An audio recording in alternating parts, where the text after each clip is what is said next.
On his 5th birthday, the boy collapsed unconscious. He was overwhelmed by a nightmare vision of a man, beaten, bloodied, kneeling before an executioner holding a sword raised, ready to strike. An inspired squad of women in uniforms silently watched the scene unfold. The executioner's gaze was cold and unyielding while the doomed trembled, and his face became a mask of fear, blood, and tears. Swift, brutal motion, the sword dropped and with one strike severed the man's head from his shoulders while the onlookers remained completely motionless. The boy lay in his bed, the nightmare resetted and struck with a shocking realization. It was not just a bad dream. It was the game world he knew down to the smallest detail, and the villain who had just been killed in that scene was. He was there, he sat straight as if planted, clutching his throat with his hands. The fear of what awaited him next overwhelmed him like a wave. He remembered everything about the game as he once loved it. It was a fantasy world of love and war, created for adults. The main character, a man known as Sword Emperor, the one destined to become the strongest swordsman at this moment in the story, was simply enjoying life as an academic. The story followed this protagonist, how he fell in love and trained side by side with comrades, and all of them grew stronger together. Their main goal is to foil the coup planned by the evil Duke together with his family and ultimately defeat them. The terrible truth settled, he is Luke Hagato Disgustos, the 5-year-old second son of that very Duke. And he remembered, in the game this character Luke was called by a truly terrible nickname. The nickname Disgusting Fat Toad mocked his ugly appearance and character. He remembered how in the game the cycle ascended the throne as a petty tyrant. He abused his family's power to oppress the protagonist and his allies. And the memory of the more mature scenes from that same game, which he couldn't even endure back then, made him shudder. He recalled the tragic story of the character whose body he now inhabited. Luke explained, those terrible character traits were linked to the death of his mother during his birth and subsequent neglect by his entire family. Having no natural magical talent, he developed a deep inferiority complex. In a desperate attempt to gain recognition, he committed evil acts, but ultimately he was used as the Duke's sacrificial pawn and eventually executed. His role in this whole story was insignificant. He did not even become a serious obstacle. His only goal was to be killed. He was overwhelmed by realization of bodily horror. He imagined the grotesque man he was doomed to become and understood this transformation would happen in 10 years when both he and the main character would be 15. He clenched the pillow, a spark of defiance flaring inside. He thought if he could stop himself and not become that monstrous version of his own self, and if he committed no evil deed, perhaps he could change fate. He did not want to die. Bolstered by memories from a previous life, he felt he no longer needed the love of a family that would never give it. A brief fantasy about a peaceful future unfolded in his mind. As a nobleman, he could live comfortably and without worries, but the thought lasted only a moment. He immediately rejected this idea, instantly noticing a flaw in his plan. He remembered a critical detail. He could not change the fact that his family was evil. They were being purged, and he would be caught anywhere regardless of what he did. To survive, he would need enough strength to protect himself. His gaze fell on his own small hands. Despite the character's history full of failures, he remembered an important thing. Luke Disgustos had a talent for magic. Focusing, he felt a strange ethereal energy flowing through him. It had to be mana, but now the question arose how exactly to direct it. In the game there was an interface, but here, in reality, there was no such guy nearby.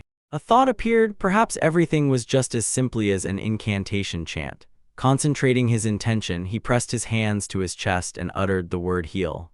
In response, his body was enveloped in a soft, shimmering glow. The light went out and he was left to wonder if the spell had worked. Without a streak of health to confirm the result, he could not be sure, but when he got up, he had to admit it became a little easier. He continued training through the night, repeating the spell again and again, trying to hone the newly discovered skill. The magic lasted until the voice broke and fell silent.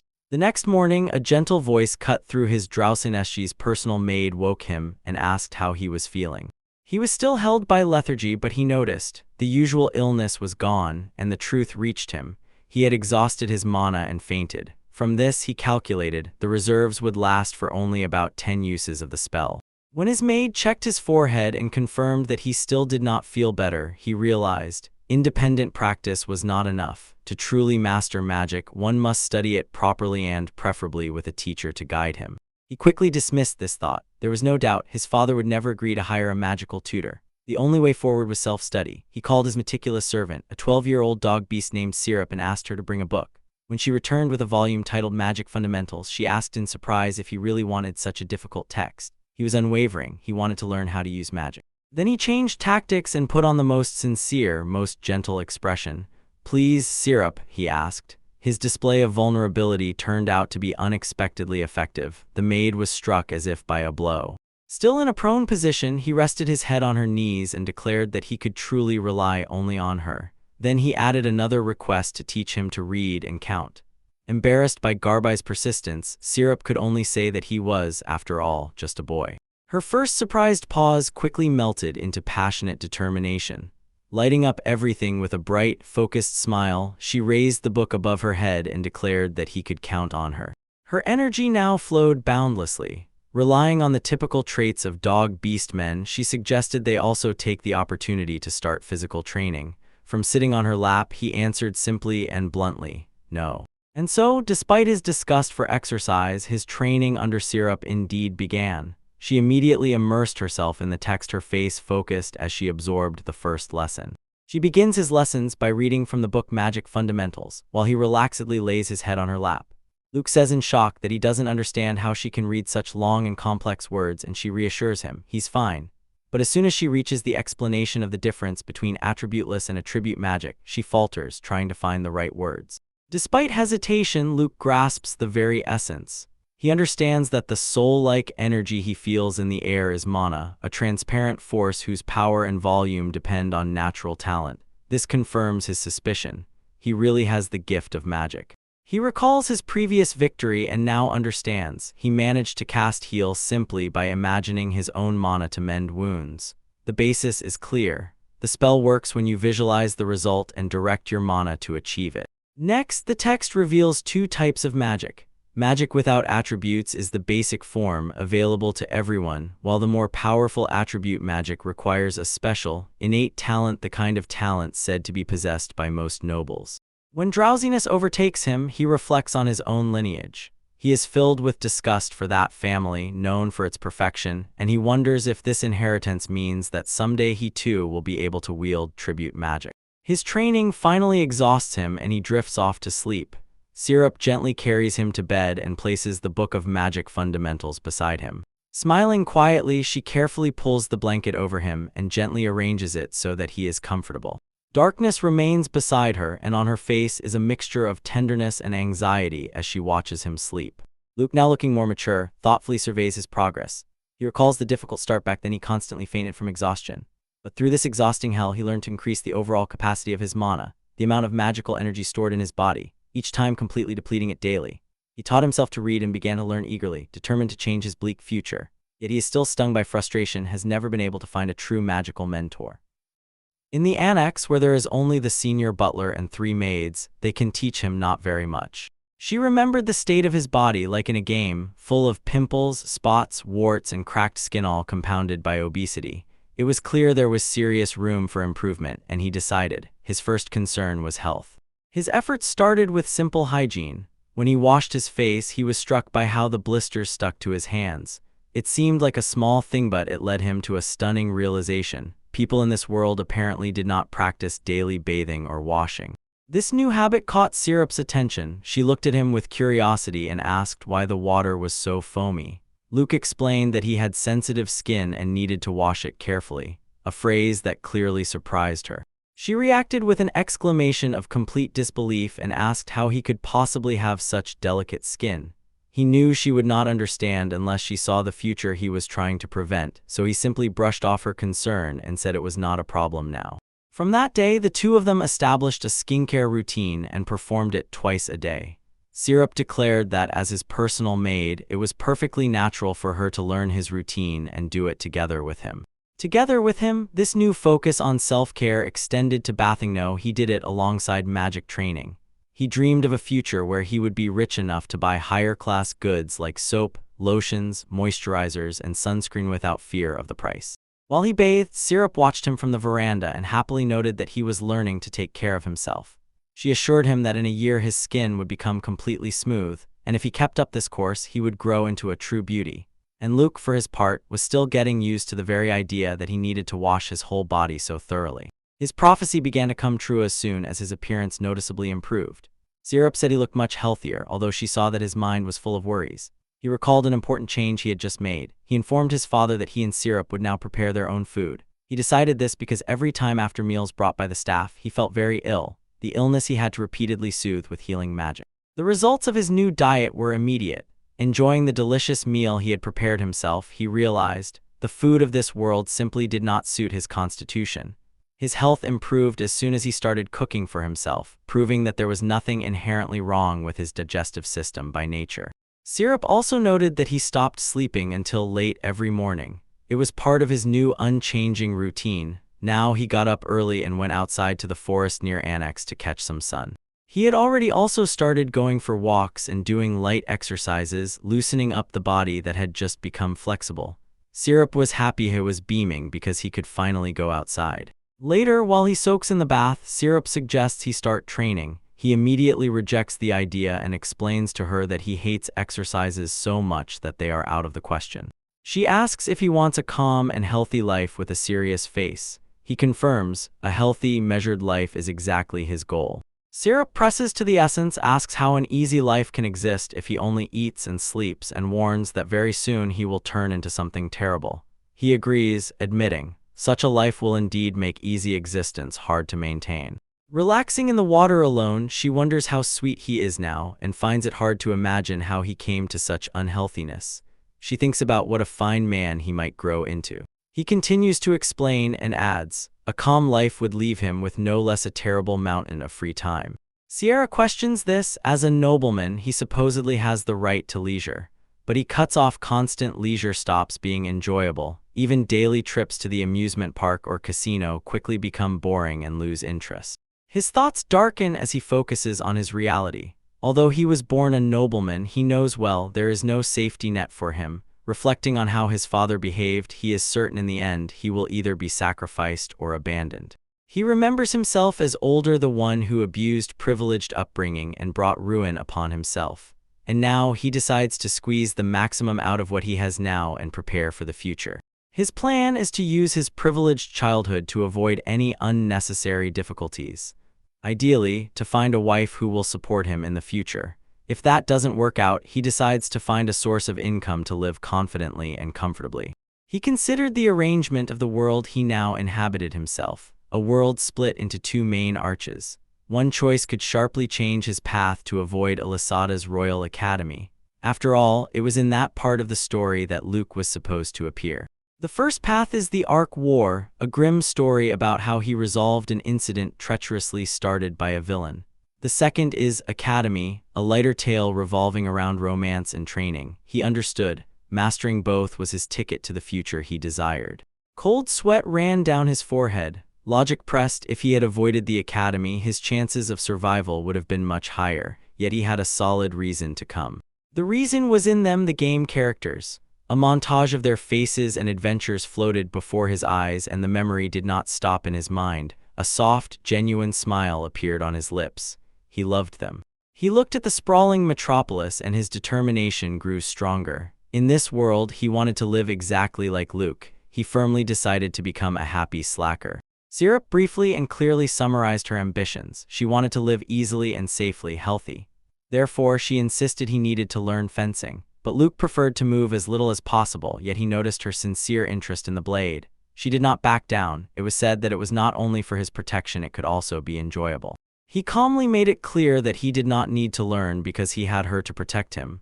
Surprised, Syrup asked how he knew that she trained in fencing. He only replied that he just felt it.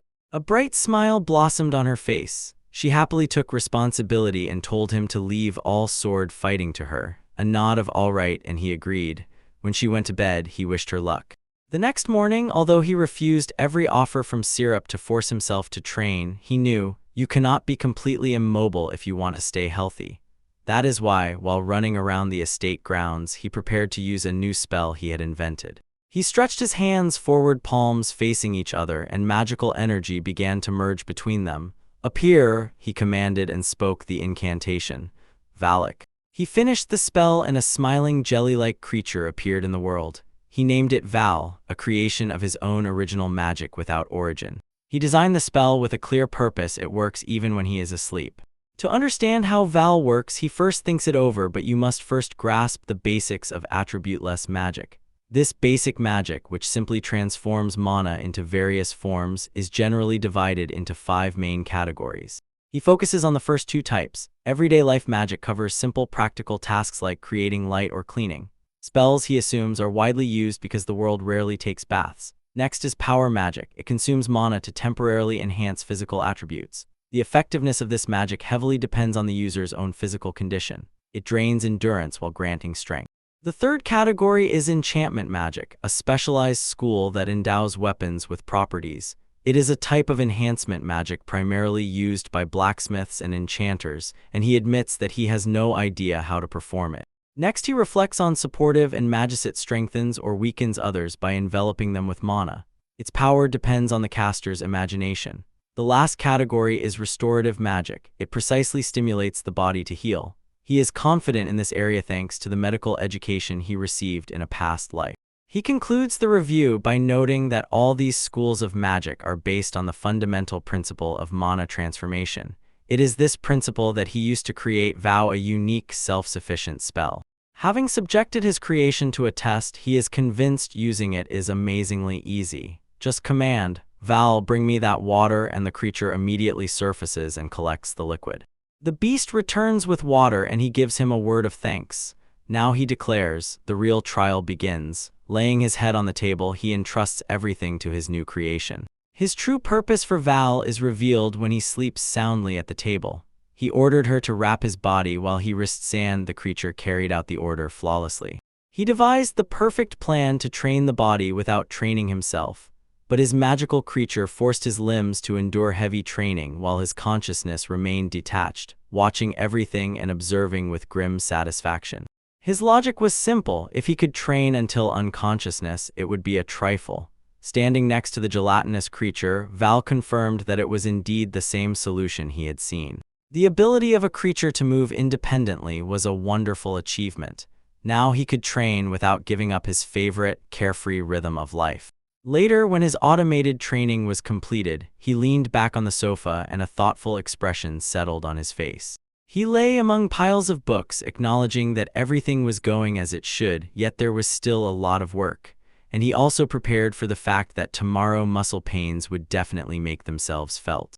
A sharp attack of hunger interrupted his thoughts. It was only afternoon, but the training had clearly done its job. Besides, he was still a boy who was growing. It was then that Syrup brought dessert. Luke decided that excessive restraint was also bad. After all, he was heading towards the life of a lazy, insidious nobleman. Smiling contentedly, he savored the sweets. 5 years passed. In a huge library, 11-year-old Lucas sits as if chained to a book, while 17-year-old Syrup vigilantly watches nearby. He approaches with a sly smile, calls his name to attract attention. Without looking up from reading, he calmly asks what she wants. Of course, the large chair he is sitting on rises from the ground and hangs in the air. Syrup freezes in shock and demands an explanation of how he is holding himself in flight.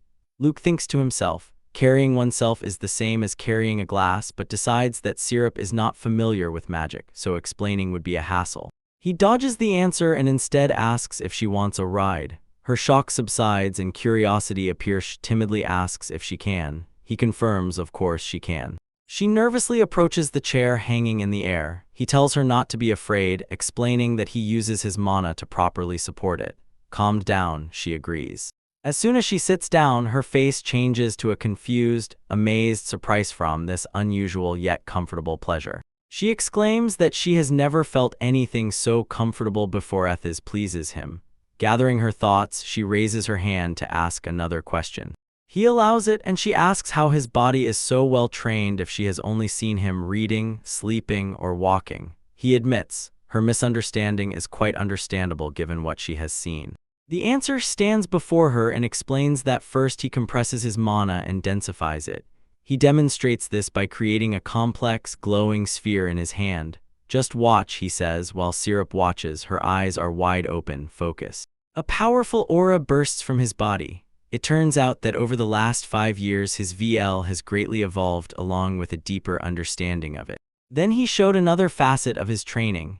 In the spacious courtyard, he went through a series of quick, precise combat forms while Syrup watched from the door. His body dissolved into continuous motion, a high kick followed by a powerful block and a sharp punch. Martial's display of skill shook Syrup to trembling, her eyes opened wide with admiration. She watched, not believing her own eyes, and tried to comprehend what she was seeing. She remembered how he always said that he terribly disliked exhausting workouts. Despite her confusion, she still watched as he completed his routine and stopped, frozen, on the final focus punch. His face was filled with intense concentration.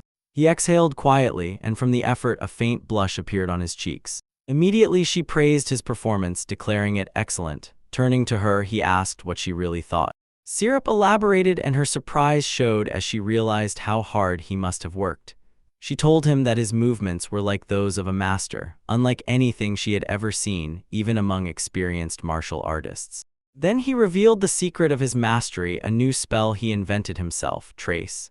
He explained that it allows him to absorb VL and transfer her memories directly into his brain. This ability, he continued, enables him to flawlessly reproduce the movements of his favorite martial arts masters. Even if he himself has forgotten the exact details, VL can extract them and even mix techniques from her favorite fighting games and manga.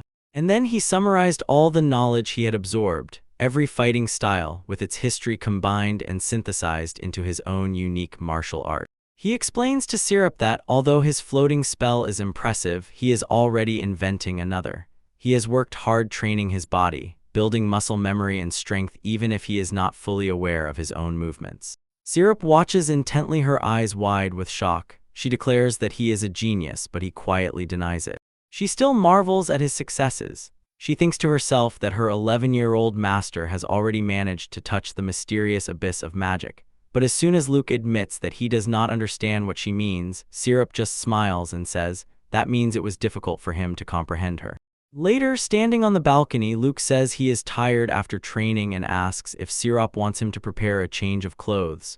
Inside, he thinks his advanced knowledge is from a past life, but he still does not fully understand how everything works. His fatigue leads them to spring in the forest. He announces his intention to bathe quickly, and the girl with Syrup carrying a basket agrees to join. Diving into the cool water, Luke suddenly realizes this is their closest swimming spot. His thoughts dissolve into Syrup, and he remembers how other maids whispered and buzzed about how beautiful she has become lately. He recalls her beauty mode and fencing training he conducted for her over the last 5 years. Her fierceness was honed, and her beauty reached a new level. He calls her by name, and her instant, passionate response makes him think that seeing this sweet, loyal side in her is his own special privilege. After resting, they return inside. Now wrapped in a hooded robe, Luca gives Syrup the task of informing his father that he wants his magical attribute to be identified. She accepts without any hesitation. After the request, he leans back into the soft armchair and looks ahead at the event, while the Syrup bends and drives away. When she goes out, his thoughts return to the fundamental principles of the power of this world. Here, tribute magic and innate talent. One is born with eyes, called a power ordained by God. He wondered how they determine your innate magic. It's simple, they tell you what your attribute is, but he wondered who exactly is supposed to come and tell him this. This responsibility is taken on by the magical ministry, Elecidus, an institution that governs all attribute spells in the kingdom, and consists only of the greatest sorcerers in the world. In his room, he relaxed and felt confident. Someone from that elite group would come and inform him about his attribute, the privilege of nobility. He knew there were people born without attributes, but he did not think he needed to worry about it. Ultimately, the Disgustos family always had exceptionally good traits. He recalled the sandy trait of his father, the iron one of his older brother, the seductive one of his older sister, and even the stony one of his stepmother. With such a powerful lineage, he could not help but wonder what his own trait would be like. The tension was felt immediately, and he simply could not wait. The very next day, he rushed out of the room, rushing on an inflatable cushion, but he was intercepted by a stranger standing right by the door. The man, a neat, stately officer in a dark coat, commented on the pretty girl riding the cushion. Luca was stunned by how the man perceived him. He really had made an effort with his appearance, yet still could not understand. Could he really look so cute that he might be mistaken for a girl? While Syrup processed the man's words, Syrup stepped forward to make introductions. It was Malsa Glico, head of the Attribute Bureau of the Ministry of Magic.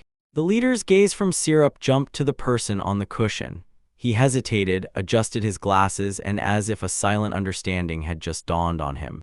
Now, looking at Luca, who was sitting properly on the cushion and Syrup standing beside him, the official finally spoke, addressing him incorrectly as young lady. He praised the maid for her excellent memory, impressed that after he named the title only once, she immediately remembered it fully. He pondered, such perfection is something to be expected from a servant in the respected disgust of his house.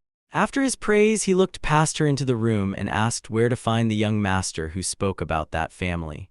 Syrup simply replied that it was quite natural and pointed with her hand to a little boy sitting in a large armchair. The boy Luke watched the exchange and had no idea why the official had just praised the maid. Syrup noticed the official's embarrassment and solemnly introduced him. This is Luke Hugelo Disgust, Osama. Malsa Glico paused in his own surprise. He expected that Syrup, the passing beast eater, would be reprimanded with words and was already prepared to intervene. That was how he thought, due to the widespread directive of the state church, the supremacy of civilians, which teaches that all non-humans, beast eaters, half-humans, spirits, and demons should be branded and rated. Luke, sensing the man's character, decided that he was not so bad after all. He approached and greeted him in a friendly manner as Malson. The official man was a little confused and corrected him, introduced himself again as Malsaglico. Then he extended his hand for a handshake and asked to be called simply Luke.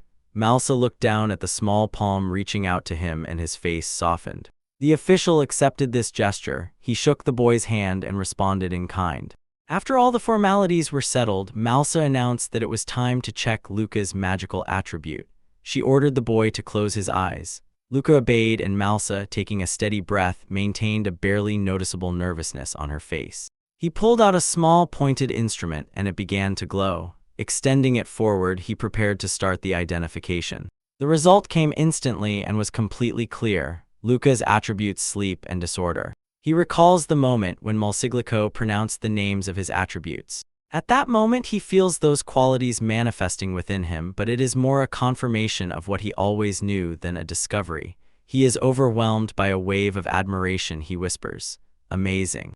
Malsaglico offers to explain further, but Luca interrupts. He suddenly realizes what magic he can use as soon as he hears the names of these properties. The official continues and clarifies, among all types of attribute magic, there are special ones, rare magics. He confirms that both of Luca's attributes, sleep and laziness, also belong to them. He explains, although most attributes are publicly recorded, keeping rare magic secret is customary. He suggests officially registering Luca's abilities under a vague description of magic that affects the human body, and Luca agrees. Luca admits only simple applications of his powers come to mind and asks if there are other ways to use them. Malsa replies, everyone has spells they are naturally suited for, and improvement comes from exploring one's own abilities. He raises a finger, emphasizing, finding the right magic for oneself is the only true path to mastery. Luca quietly contemplates the man's words. The boy promises to keep this advice in mind as soon as he begins training. Malsa, on the other hand, looks extremely surprised at these words. The official's surprise turns into shock. He demands to know how Luke could have known about appraisal magic at all, a concept the boy just claimed to have no idea about. Luke calmly deflects the question, clarifies whether evaluating his traits is not the same as what Malsa just did. After that, he reveals where he knows it from. As a reincarnator, he just guessed such a thing existed but did not know it was supposed to be a secret. He calmly orders Syrup to bring their guests some tea, completely ignoring Malsaglico's embarrassed fuss and her stammering in response to the recent revelation. While Syrup pours, Malsa takes a sip and, slowly regaining composure, closes her eyes and says the tea is incredibly tasty. He asks about its name, and Luke explains that it is a personally recommended herbal tea beneficial for the body. Syrup adds that she grew it herself, so now it cannot be bought. Malsa notes that the tea has almost completely cleared his head.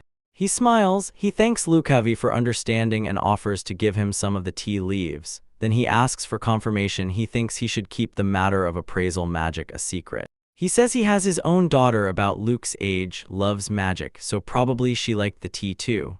Luca is quite surprised to learn that Malsa has a daughter. The mention of magic suddenly shifts his attention. Mal Salini sharply jerks his gaze forward, intently, asks about the flying cushion Luke used earlier, and says without any doubt it is not a simple spell. Luke just smiles and waves off the questioning, saying everything is fine. Realizing his own sharpness, Malso apologizes for the outburst. Holding a small jelly-like creature in syrup, Luke gestures toward it and offers it to Mal so they can talk. When the sun sets over the distant mountains, their long conversation finally comes to an end. Meanwhile, as Malsa prepares to leave, he thanks Luke for the time, but Luke stops him with an unexpected question, whether Malsa will become his mentor. At his request, Malsa Glico covers his mouth with his palm, momentarily confused. He asks why the boy needs a magical mentor. He himself believes that Luke does not require one and clarifies what exactly he wants to learn. He clarifies his modest proposal. He simply wants Malsa to respond to any letters he sends with questions about magic he does not understand. Essentially, he asks him to become a pen pal.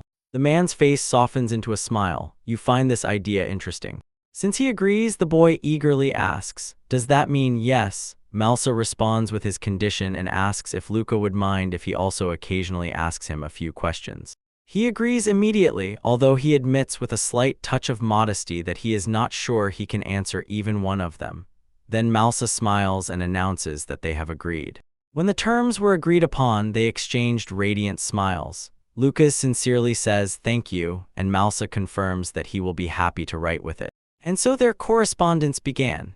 Sometime later, Luke settled comfortably and read the letter, wondering how he had managed to get a mentor in Malsen, so now he understood the match well. Thanks to his research, he understood the key difference. Unlike attributeless magic, where mana can be freely transformed according to one's imagination, spells with an attribute must follow certain rules depending on their attribute.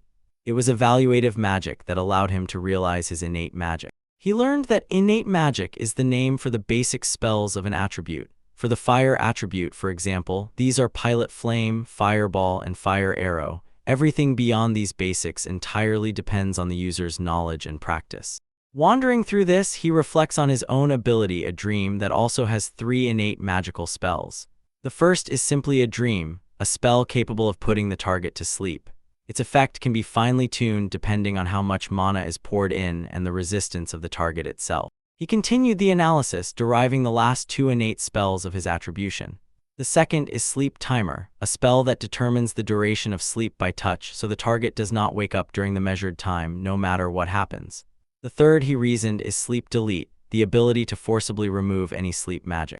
With these abilities, he realized he could put people to sleep even before they understood what was happening. And if he combined this with his sloth ability, his targets would understand absolutely nothing.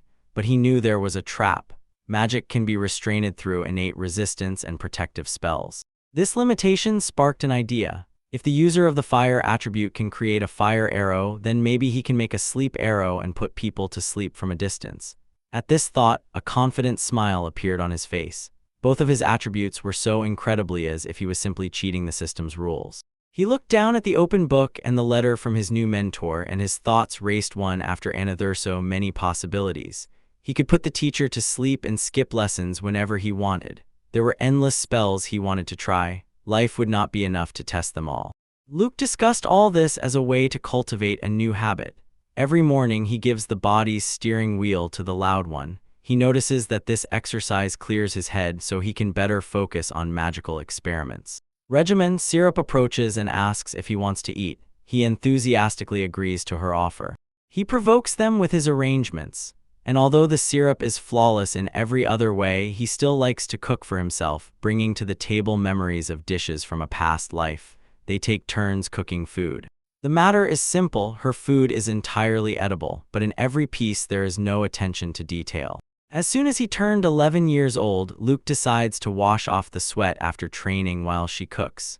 He feels the worries growing with each year but pushes them aside. He will deal with them later. He is heading to the nearest water source, a hidden natural spring. Just as he begins to bathe, a faint tinkle of voices reaches him. The voice trembles with despair. A young girl sobs that she will die all alone right now. He is confused, for this secluded place is almost never visited by anyone. Realizing the rustle in the surrounding forests, he notices where the sound is coming from. He decides that the area here is not too dangerous and thinks maybe it is just a lost child. "Who are you?" he calls out. His voice makes her shudder and she quietly exhales. When he takes a step closer, he realizes she is not alone. Suddenly, the clearing fills with a strange, intrusive, repetitive sound. The girl freezes and looks at Luca, who is half undressed. Her face flushes with a blush and her hands cover her mouth in shock. And he stands and looks at everything with an indifferent, completely unbothered expression. That the girl had to be a guest at one of his sisterly tea party-essa event he had completely forgotten. Meanwhile, the girl was quite embarrassed. Her eyes darted about and she, choking on words, trembled in shock with stammers. It was panic. He introduced himself with a smile just like Luke Gugolo discussed it.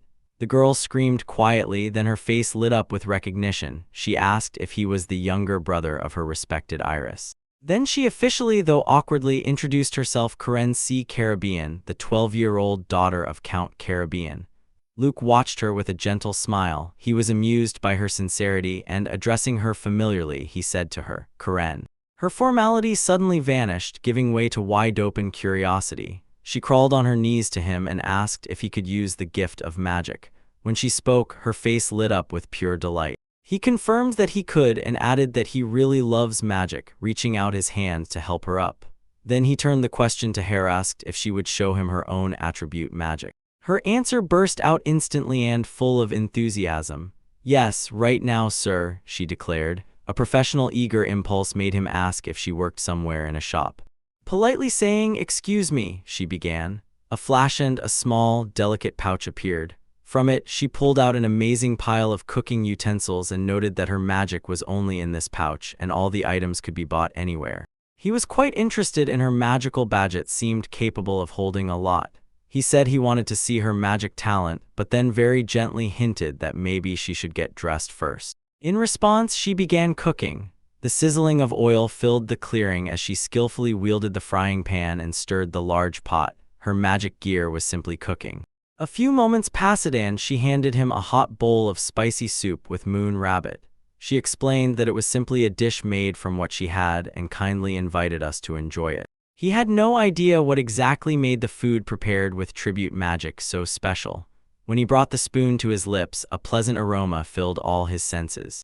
When the soup touched his tongue, it suddenly exploded with flavor, was overwhelmed by a wave of pleasure. It was incredibly delicious, better than anything he had ever tasted even in his past life. The shock was so intense that for a moment he felt as if he was rising from his seat. Inside him suddenly surged a wave of strength. The food gave a beneficial status, a buff. He looked down in surprise and saw the bowl was already empty. He was enlightened by the realization a young noble lady capable of cooking dishes that enhance abilities. His gaze fixed on Karen with new strength. It was then he decided, she is the best possible support for the lazy life he desired. He would not let her slip away. He called her name and she responded. He leaned forward, his face stern. He asked if she would cook this soup for him every day once they grew up. Karen stared back, her eyes wide with astonishment. Without any hesitation, he declared his intention, pressing his hand to his heart. He made a proposal, said he would gladly marry and join her family. The proposal left Karen completely bewildered, her face flushed reddish. Luca's thoughts were simple. Her incredible cooking was the most important thing, and he was sure she would continue to feed him even when his own disgusting family was eventually destroyed. She could only awkwardly murmur a question, thereby confirming that he had just proposed to her. For Luca, that day was a marvelous coincidence, an incredible encounter. That amazing meeting immediately set events in motion. Lucas promptly contacted his father to make the proposal official, but the Duke, showing no interest, simply said, "Do as you wish." Everything moved quickly and soon the families agreed to meet. Lucas and Syrup arrived to be greeted by Count Caribbean, Karen's father. He warmly welcomed them in his restaurant. In the restaurant, the Count waved him to sit down. Luca apologized for his father's absence. The Count waved it off, saying he knew the Duke had just appeared briefly before leaving. Yet inside he was filled with distrust. After all, the head of such a high noble family did not come to his own son's matchmaking meeting. He listened as the young man spoke, and it seemed he was not at all troubled by the father's absence. Luca plainly said he did not care that the Duke did not come, while Karen wondered if the formidable presence of this man might have been too much for her. Then he flawlessly made his intentions clear, addressing the Count directly. As the second son, he explained he could dedicate himself to service and officially asked if it would be acceptable for him to marry into the Caribbean family. The Count's face blossomed into a broad, enthusiastic smile. He eagerly accepted the proposal, declaring that the Caribbean family would gladly welcome Luke. Tom's sharp, lively reception so frightened Karen. She looked at Luke and disbelief froze in her eyes, and she asked if he was really willing to be with someone like her. Before Luca could answer, her father cheerfully intervened and said that Karen had already confessed her love to the boy, so she immediately blushed with embarrassment. He recalled hearing it was she who confessed, but another worry filled his thoughts. He said that rumors were gnawing at him as if other girls mocked Karen for her appearance. He knew exactly who was behind it. His thoughts immediately fell on a girl named Iris. She was only 12 and everyone knew. She was cruel to everyone except the beauty she singled out. He even grimaced because he realized she was talking about his own sister. After talking about Karen's appearance, he looked at her even more closely. He admitted to himself she was a bit plump but still young developing. Moreover, it seemed to him that her round face was even cute. He considered her a good person but honestly admitted, in reality he was drawn to her culinary skills and her status. Hearing this, the Count expressed gratitude that a guy like Luke saw the beauty of Karen's soul, although Luke silently corrected that this was exactly how it had been done. Then the Count shifted the conversation to family background. He said that the Caribs started as fishermen and traders and now run a whole range of maritime businesses. Noticing Luke's fair skin, he expressed concern. In their family, including himself, everyone often goes to sea, but Luke looked too frail for the sun. Karen explained the exact role she had in the family. Since she had no brothers, she would get the house. And she cheerfully added that if a younger brother was born later, she would gladly give up her place to him and use her cooking skills to open her own restaurant. Returning to the Count's previous worry about the son, Luke gave a confident assurance. He explained that he had trained and was much stronger than he seemed. He added further, his resistance to the sun was perfect and showed a secret weapon, sunscreen. He thought that with Val's call, he would not catch seasickness and could entrust the porters to deliver his luggage and himself would only have to sleep. Deciding this, he felt it was time to stop burdening the family. Before he could justify himself, the Caribbean Count spoke, asking Luke to trust him with his daughter and told the two to enjoy their time together. Luke agreed without hesitation and thanked his new father-in-law. From his title, the Count laughed heartily, waved his hand as he walked away, and remarked how hurried this guy was. When her father left, Karen sharply turned to Luke and froze in tension. She stumbled over his name, then declared that she wanted to become good enough to stand beside him, and he was momentarily speechless. He recalled overhearing a conversation. She had worried about her appearance since childhood. He told her she was already quite cute, but she immediately denied it. No, it was not about that. She clarified that she wanted to grow up beautiful, and her thoughts immediately drifted to Iris, the one who always seemed to look down on her. Luke offered to help but warned he was a strict teacher. When everything was ready, Karen agreed. Her determination wavered when she asked if anyone like her could become beautiful at all. With a confident smile, he assured her that she could and that there was a very easy way. The idea of an easy entry into Trigger flashed through his mind for a moment. He was going to use sleep, ability, and a vow to help her with the diet, but quickly realized losing weight was not her true goal. Realizing that it was not the time or place, he suggested going somewhere else. Karen agreed, then asked if they could address each other by first names only, and he immediately allowed it. Then he called Syrup and ordered to watch that no one was spying on them. When privacy was ensured, he told Karen that they would continue the conversation in his room. To Karen's surprise, he explained that his dietary method was magic. He admitted, maybe he was exaggerating, but he was worried about her older sister after what he overheard, and he wanted to get straight to the point. He explained, simply put, it was a way to train while sleeping. Karen found it hard to grasp this idea. He revealed that his attribute was sleep and laziness, and this impressed her. He also confirmed that he would use his sleep attribute for her diet. He further explained the process was quite simple. He mixed his magic without attributes with a summoning Val the slime. The plan was to apply his sleep magic to her, and then Val would enter her body and perform a set of movements that her body would simply repeat. Karen, looking at the small, slimy creature, found it cute. She correctly concluded that Val was a self-sufficient spell. He confirmed her understanding and suggested first demonstrating the process on himself while Val enveloped his arm. Then he ordered Val to do a light workout and set the sleep timer for only 1 minute. A minute later, he woke up. Karen was clearly stunned. Covering her mouth with her hands, she exclaimed in shock that his movements were amazing, like those of a real martial arts master. Wiping a drop of sweat from his forehead, he marveled at the incredible feeling. He had trained and didn't even remember exerting effort. He reassured Karen that she only needed to let Val inside and encouraged her to ask if she could do it the same way. He asked if she was good at training, but Karen admitted she was not. While Syrup helped her change into more suitable clothes, Lucas suggested trying, and Karen gladly agreed. Having changed into activewear, she agrees to a light warm-up to get used to the load. She flexes her bicep and proudly declares that despite struggling with the exercises, she is quite strong. The discrepancy is silently monitored by Luke, unnoticed by her. The result is immediate and devastating. Karen lies on the deck chair, powerless, sweaty, gasping for air, and unable to believe that it was really just a light workout. Standing over her, Luke calmly asks how she feels, and she manages only a barely audible, blurred answer that trails off and breaks. She moaned. Her whole body hurt so much she couldn't even move.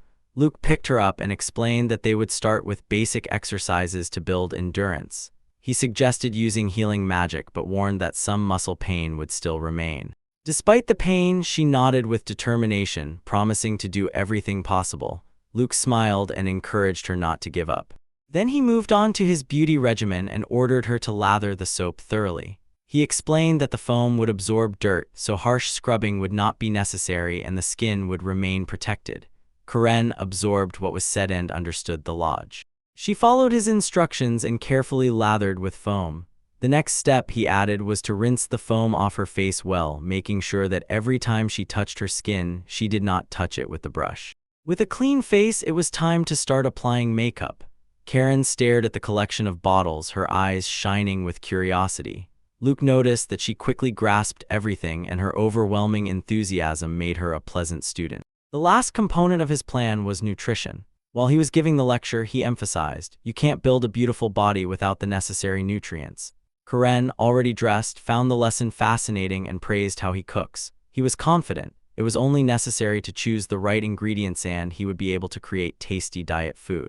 Inspired, she started with simple recipes, dishes made from soy and steamed chicken salad. Then Karen became completely hooked on developing new, healthy dishes. She took all his basic ideas and in an instant turned them into an impressive selection of unique dishes. The result was a tray that was so full it sagged under the food. Luke grumbled that she had cooked too much, but inwardly he was thrilled at the chance to try Japanese cuisine, natto burgers and miso soup in this new world. She looked down, torn between doubts.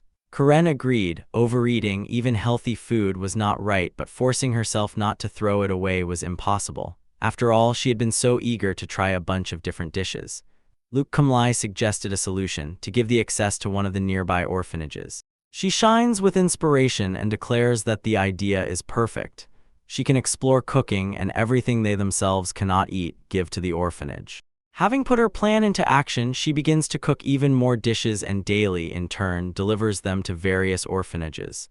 Luke notices this and thinks, everything is going as best as possible and everyone is well. They ride in a carriage and he asks if she will go again today. She confirms, says that he gave her this idea, but she much prefers just to lie at home.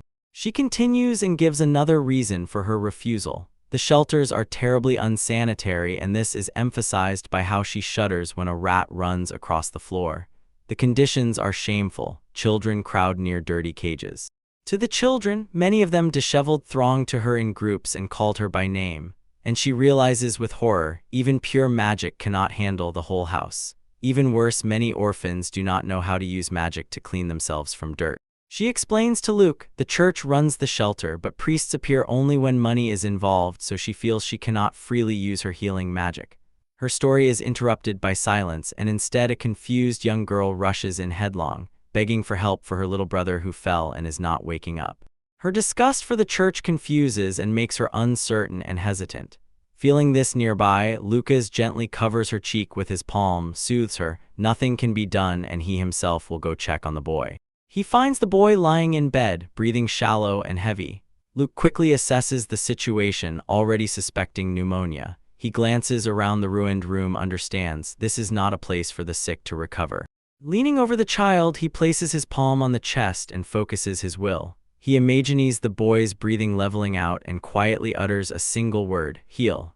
Soft light flashes from his palm, and at that moment the tense breaths begin to ease.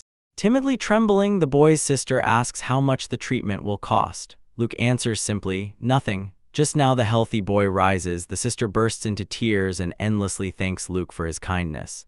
He turns away, his face reveals nothing. He calmly explains that he was just training his magic. As the Duke's son, he assures them he does not need money. His words confuse Karen. She says he should not have revealed his status, but still thanks him and suddenly realizes exactly how to cure that disease. While she sincerely thanks, Luke averts his gaze to Syrup and calls her. Calmly notes that Karen is smart and reflects, it would be much easier for her if the conditions around were better. The silent intentions of her master push Syrup forward. She stands before the orphanage director. With a confident smile, she suggests, since the Duke has more money than he knows what to do with, it makes sense to use at least part of it. The director hesitates, but Luke steps forward and dismisses the very need for deliberation. He declares that there will be no refusal and places a heavy bag with 50 gold coins on the table, ordering the stunt director to use it to improve hygiene and start teaching the children. He replays his recent adventures in his mind and realizes orphanages have become a real proving ground for his healing magic. There he can hone his skills on everything from poison and diseases to wounds left by monsters. And he admits to himself, at first he went for nothing, but now the situation truly interests him. Now at 14 years old, Luke recalls those 3 years since he got engaged to Karen. His life has settled into a usual, comfortable rhythm. Syrup the maid takes on almost everything. Karen cooks food for him every day, and he still regularly uses Val slime to maintain his health and appearance. He feels his perfect, lazy life is steadily getting better. He also admits, thanks to Karen, he has managed to experience many new and completely different things. But soon a dark realization washes over him. These peaceful days are already coming to an end. The reason for this inevitable turn is that Karen has to attend the academy this spring, which means she will have to live in dormitories. Because of this, he decides to make the most of the time left for the two of them. Keeping everything in mind, he notices that Karen is late for their meeting. Confident that he knows where to find her, he decides to go look for her himself. He enters the main house and is surprised. At this time, his 19-year-old older brother, Testa Huguelot Disgustos, is there. Testa passes by him silently, completely ignoring him. Luke thinks to himself, even though he has grown and become taller than his brother, Testa does not seem indifferent even a bit. He dismisses this encounter, decides to get his brother out of his head, and focus only on searching for Karen. He is sure he knows exactly where she will be. The search leads him to the garden. There, he sees a woman sitting either calmly or gracefully on a chair among blooming flowers. He looks at her from a distance and notices that her diet has given an amazing result. Now she is widely considered a true beauty, praised both for her appearance and her femininity. His fascination is interrupted by a familiar voice calling his name. He turns around. Sitting next to the table is his older sister, Iris. She smiles and asks what brought him here. Before he can answer, she glances toward Karen and asks if he intends to borrow her or came to ruin their tea party. Luke is stunned by the thought that Karen came on a date with his sister Iris Huguelot Disgustos. He stands before the table and declares that he came to take back his kidnapped bride. His sister Iris looks at him intently, and her face sours at this interruption. Her power is subtle, imperceptible. She knows, if a man meets her gaze, he immediately falls under her spell, becoming just a toy. But this time it doesn't work. Karen apologizes to Luke, noticing that he seems completely invulnerable. He confirms this, and Iris silently snaps in frustration. He reassures Karen again that she has nothing to apologize for, then shifts his attention to his sister and asks if her little game is over. He insists, arguing that it is unfair how Iris monopolizes Karen's time. Since he won't attend the academy for another year, he wants to be with her until then. Iris brushes off his request. Let him leave them alone, because at the academy, together with Karen, she will have plenty of time to talk to her. Things get a bit too heated between brother and sister, and Karen catches her breath. In the silence, she is wildly happy that two wonderful people are competing for her attention. Nearby, Iris sulks. Her plan is clearly not going as intended. Having no other choice, Luke bows low, a gesture of deep, formal apology. He tells his sister that that terrible expression spoils her beautiful face. Then he lifts his gaze with a gentle smile, reminds her that she will soon go to the academy too, and encourages her to do her best. His words clearly work. Karen quickly excuses herself from Iris's company. Luke takes her hand, deciding it's better to leave, and secretly admits, when he rarely sees his sister, it's wise to stay on good terms with her. As they walk away, Iris is left breathless and flushed, and suddenly a shocking realization dawns on her. Luke is the only man whose beauty can match hers. A possessive desire rises in her heart, and she quietly whispers his name, admitting to herself that she wants him. Several months pass. Karen has already gone to the academy, and Luke has stopped leaving the house. He lies in bed. He indifferently wonders which book he should be brought today. He announces to Syrup that they are going for a walk. She sighs in amazement, how rare this is, and hopes it won't rain. Somewhere else, another Malsaglico contemplates the situation. Syrup always handled the shopping, and the shopkeepers came directly to Luke. And he concludes, Luke has no friends to visit except himself. She continues to comment on how unusual all this is. Sitting on his bed, Luke asks her to accompany him no matter the weather. Smiling knowingly, Syrup agrees to his request. Your journey begins. A ducal carriage, drawn by two mighty horses, rushes down the road with all speed and urgency. In the carriage, Luke closes his eyes and recalls how Karen once led them out. He already misses her. Ahead, holding the reins, Syrup in a cloak that hides her ears and tail shows herself to be a skilled driver. Luke announces their arrival. They step onto the street, and Luke notes how quickly it moves them, saying no one dares to stop the ducal carriage. His gaze is focused, and he has no idea aloud what awaits him there. Their destination is revealed: Great Motto Shop. It is a huge department store which Luke recognizes from the game, and it is famous for selling everything, from equipment to gifts for potential romantic partners. As soon as they enter, they are greeted warmly. Luke turns to Syrup and says she can buy whatever she wants. She sincerely thanks him. He is immediately greeted by a well-dressed man introducing himself as Marine Motto, the owner. The man correctly calls him the young son of Duke Disgustos. Luke notes to himself, information is the strongest weapon of a merchant. The owner leads them past the main trading hall and takes them into a luxurious VIP room, inviting them to sit. Marine Motto, the shop owner, is informed. Dealing with a boring old man is pure hell. To make things more interesting, Marine offers to introduce them to his daughter so she can handle all the affairs, and a nearby attendant assures they can ask for anything they want. After being introduced by her father, a bright young woman appears. She calls herself Akari Mato, the 14-year-old daughter of Marine. Luke immediately recognizes her, one of the main romantic lines of the game, the key to the merchant story branch. Akari warmly greets both Luke and Skip, says she hopes for good understanding, and does not hide her joy at meeting the Beastmen. In response, Luke and Skip officially introduce themselves. So she gets down to business and asks what exactly he is looking for today. Inside, Luke Marvel rejoices at his luck. He realizes that he managed to meet her even before the start of the academic term, and this is something he couldn't even imagine. He asks her to simply show him anything she recommends, maybe a beauty regimen or some other convenient option. The open request pleases Akari. She nods enthusiastically and promises to show him everything. Keeping her word, she starts the tour with a smile, and witty comments accompany each exhibit.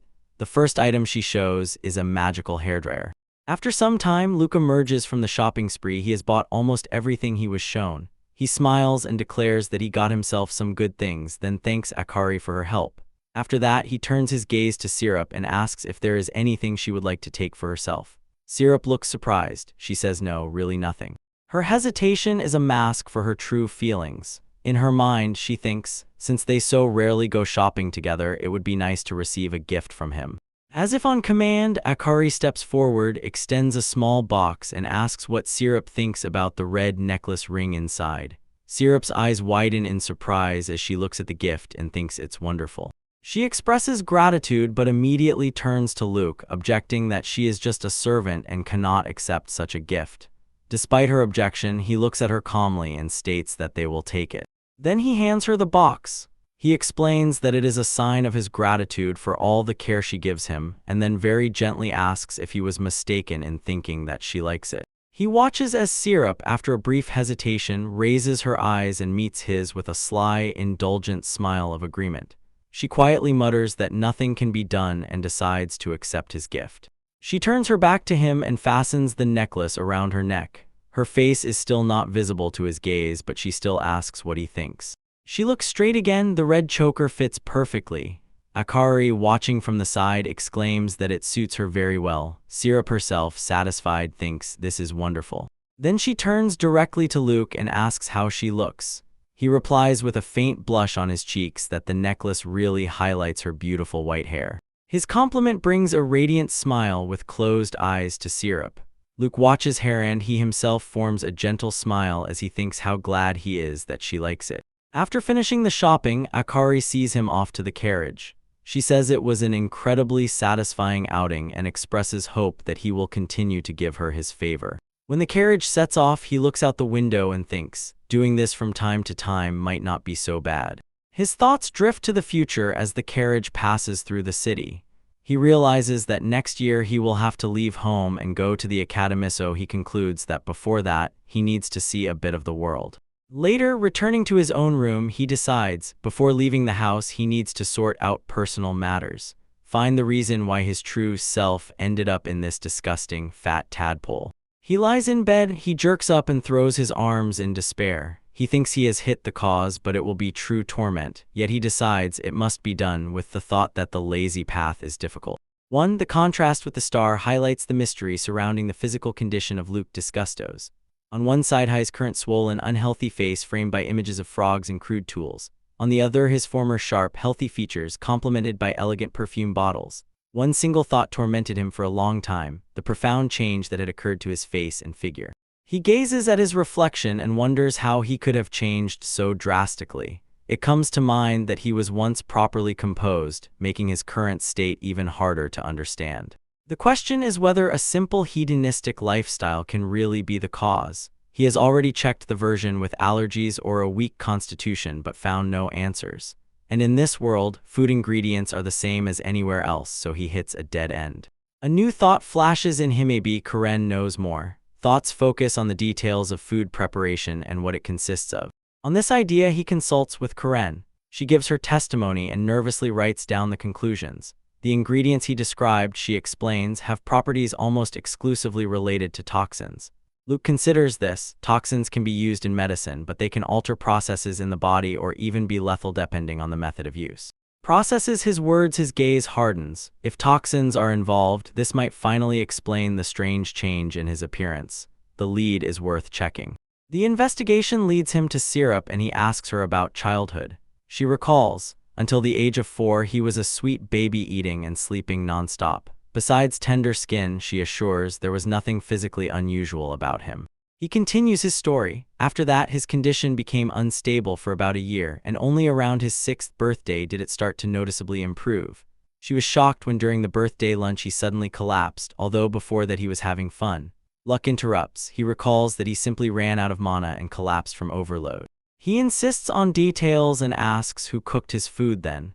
Syrup replies that there was a head chef, but he was forced to resign immediately after that very dinner. Since then, the chief manager has taken over all cooking duties. The words connect the last pieces of the puzzle. With cold certainty, he understands everything fits together. It was definitely the senior steward who prepared the poisoned dishes. He found the answer. Entering the room, he greeted the senior servant. He was sitting tied to a chair, his head completely wrapped in bandages. The servant shuddered in surprise. He began the interrogation and explained that he had thought a lot about it, asking the prisoner senior steward why Luke specifically became known as the disgusting fat toad, reasoning that under normal circumstances he would never have ended up in such a state, then coldly thanked the man for preparing his food every day. He casually flopped onto the big soft slime, using it as a pillow, and continued his thought aloud, grumbling that his diet, unfortunately, just doesn't want to cooperate with him. Leaning very close to the frightened man, he forced him to answer himself, all because someone was poisoning him. The steward immediately broke out in a heavy sweat and his breath caught in his throat. The servant screamed in panic and confessed he was appointed to duties by the head of the Disgustos family. Luke calmly asked if that meant he was acting on his father's orders. He continued the line of reasoning. It turned out that his family did not know that he could use healing magic to neutralize poison. He thought about how hard it must have been for the butler. Not only did he see the man refuse to die, but he also began to slowly recover. And he concluded no one seemed indifferent enough to take on the dirty work with their own hands. His eyes narrowed when he threw the final, direct accusation. He asked the manager if he was the one who poisoned his food. The man could only stammer, couldn't form a single word. Stuart immediately broke down. He lowered his head and began begging for forgiveness. Luke looked at him, amazed at how quickly he confessed. Sighed, considering immediate surrender a boring response. He admitted that he would seek revenge much more eagerly if the equerry resisted. After that, he said he would forgive, but his tone hinted at a condition. As soon as the steward asked in a trembling voice what he was going to do, Luke clarified he would not kill him. Instead, the man would become a test subject for his magic. Stretching out his hand, he began to form a complex magical seal in the air, and saying that this would be a small punishment, gave the sign. He completes the spell and pronounces the sentence on the prisoner of old age, the gift of laziness. The man is enveloped by a swirling vortex of dark energy. His hands are magically bound in front of him and his consciousness fades. Examining the consequences, he notes with cold curiosity how his magic affected the human body. The butler's gaze is now empty, no will, no intent. Now the manager calmly sits in a high-backed chair and Luke sends him away, ordering him to return to his duties. A clarity about the path forward descends upon the young master. His thoughts return to the true architect of the Intriguito, the one he considers his real enemy, his own father, Duke Disgustos. The reasons why his father might remain indifferent to the release of only the servants. But direct conflict would only invite unnecessary problems, so his strategy is not elimination but incapacitation. Like pieces on a game board, he will simply destroy the moves of his father's pawns, render them powerless, and leave his father on the field but unable to act against them. A little later, as he walks through the corridors of the estate, Syrup approaches him. She asks where he has been. He answers evasively, saying he just stepped out briefly. She presses further, voicing the assumption that he will definitely come to the academy, and asks if he has already planned otherwise.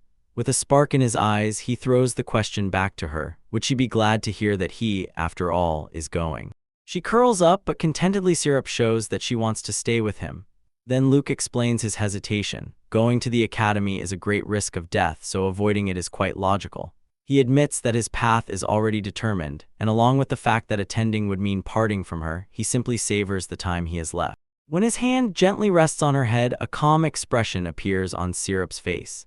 She reaches silence and a clear decision. The safety of her home is already broken, so she has no choice but to act alone to preserve the peaceful, measured life she so values. The grand strategy ripened in Luca's mind. He will act from the shadows, subtly pushing the heroes of the story.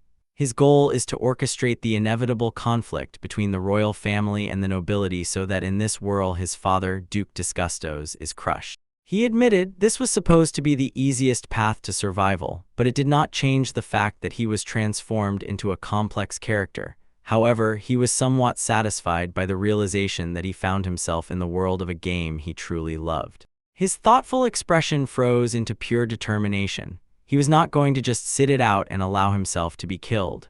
With renewed firmness, he decided to fully immerse himself in the role of Luke Disgustos and play it to the fullest, as it is.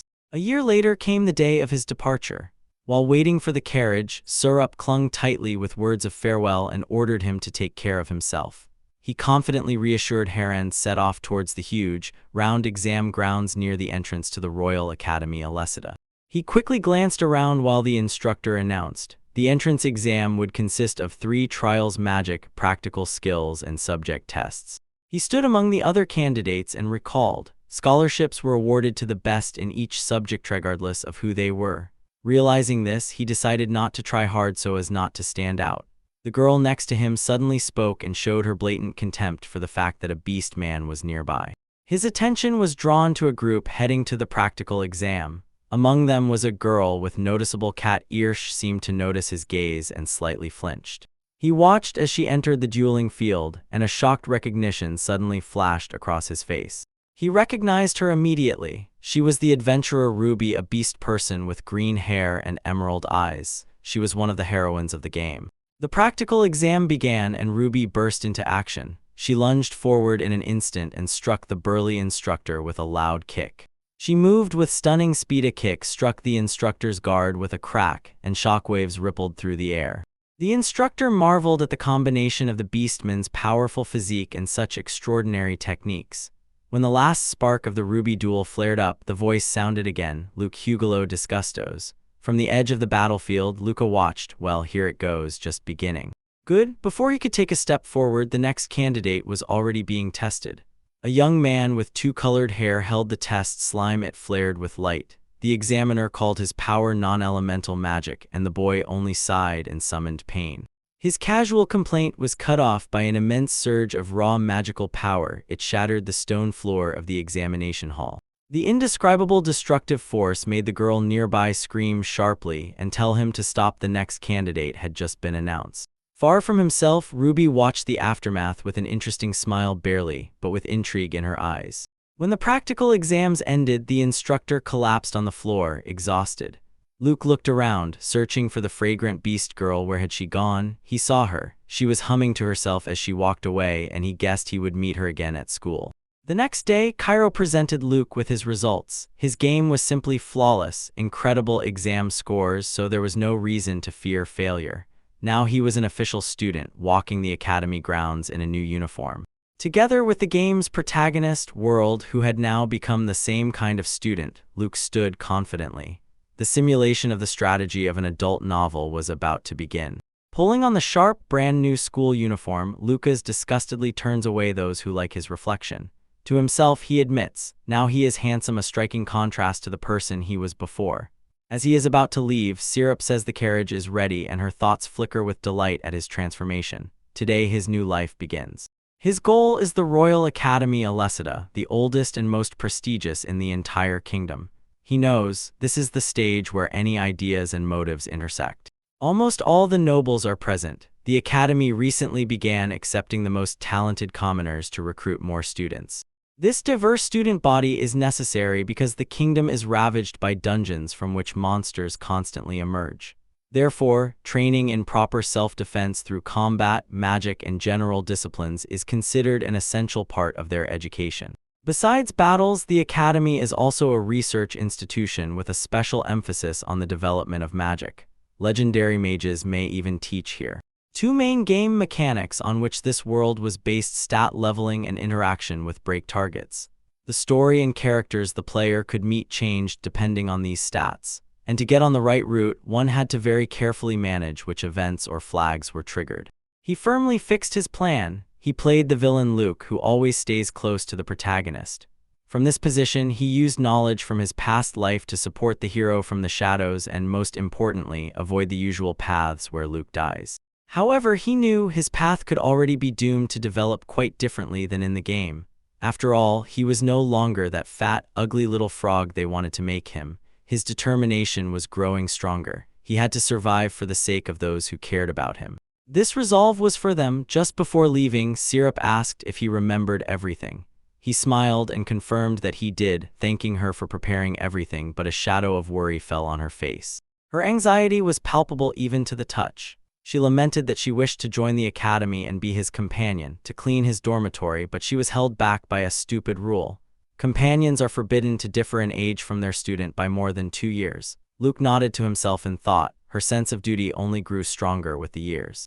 She listened while Luke held her hands and explained the academy rules. Students could have attendance, but there was a strict age limit, and since Syrup was 7 years older than him, unfortunately she was not suitable. He said he would be glad to take her, but simply could not keep her. He admitted that for this reason, young children are often assigned a companion about their age, but honestly confessed, he had no one like that. Her face filled with worry. She voiced her concern whether the servant hired by the Duke would cope properly and noted that Luke always went at his own pace. He tried to calm her, assuring that everything would turn out as it should. He smiled and reminded her that he knew how to take care of himself.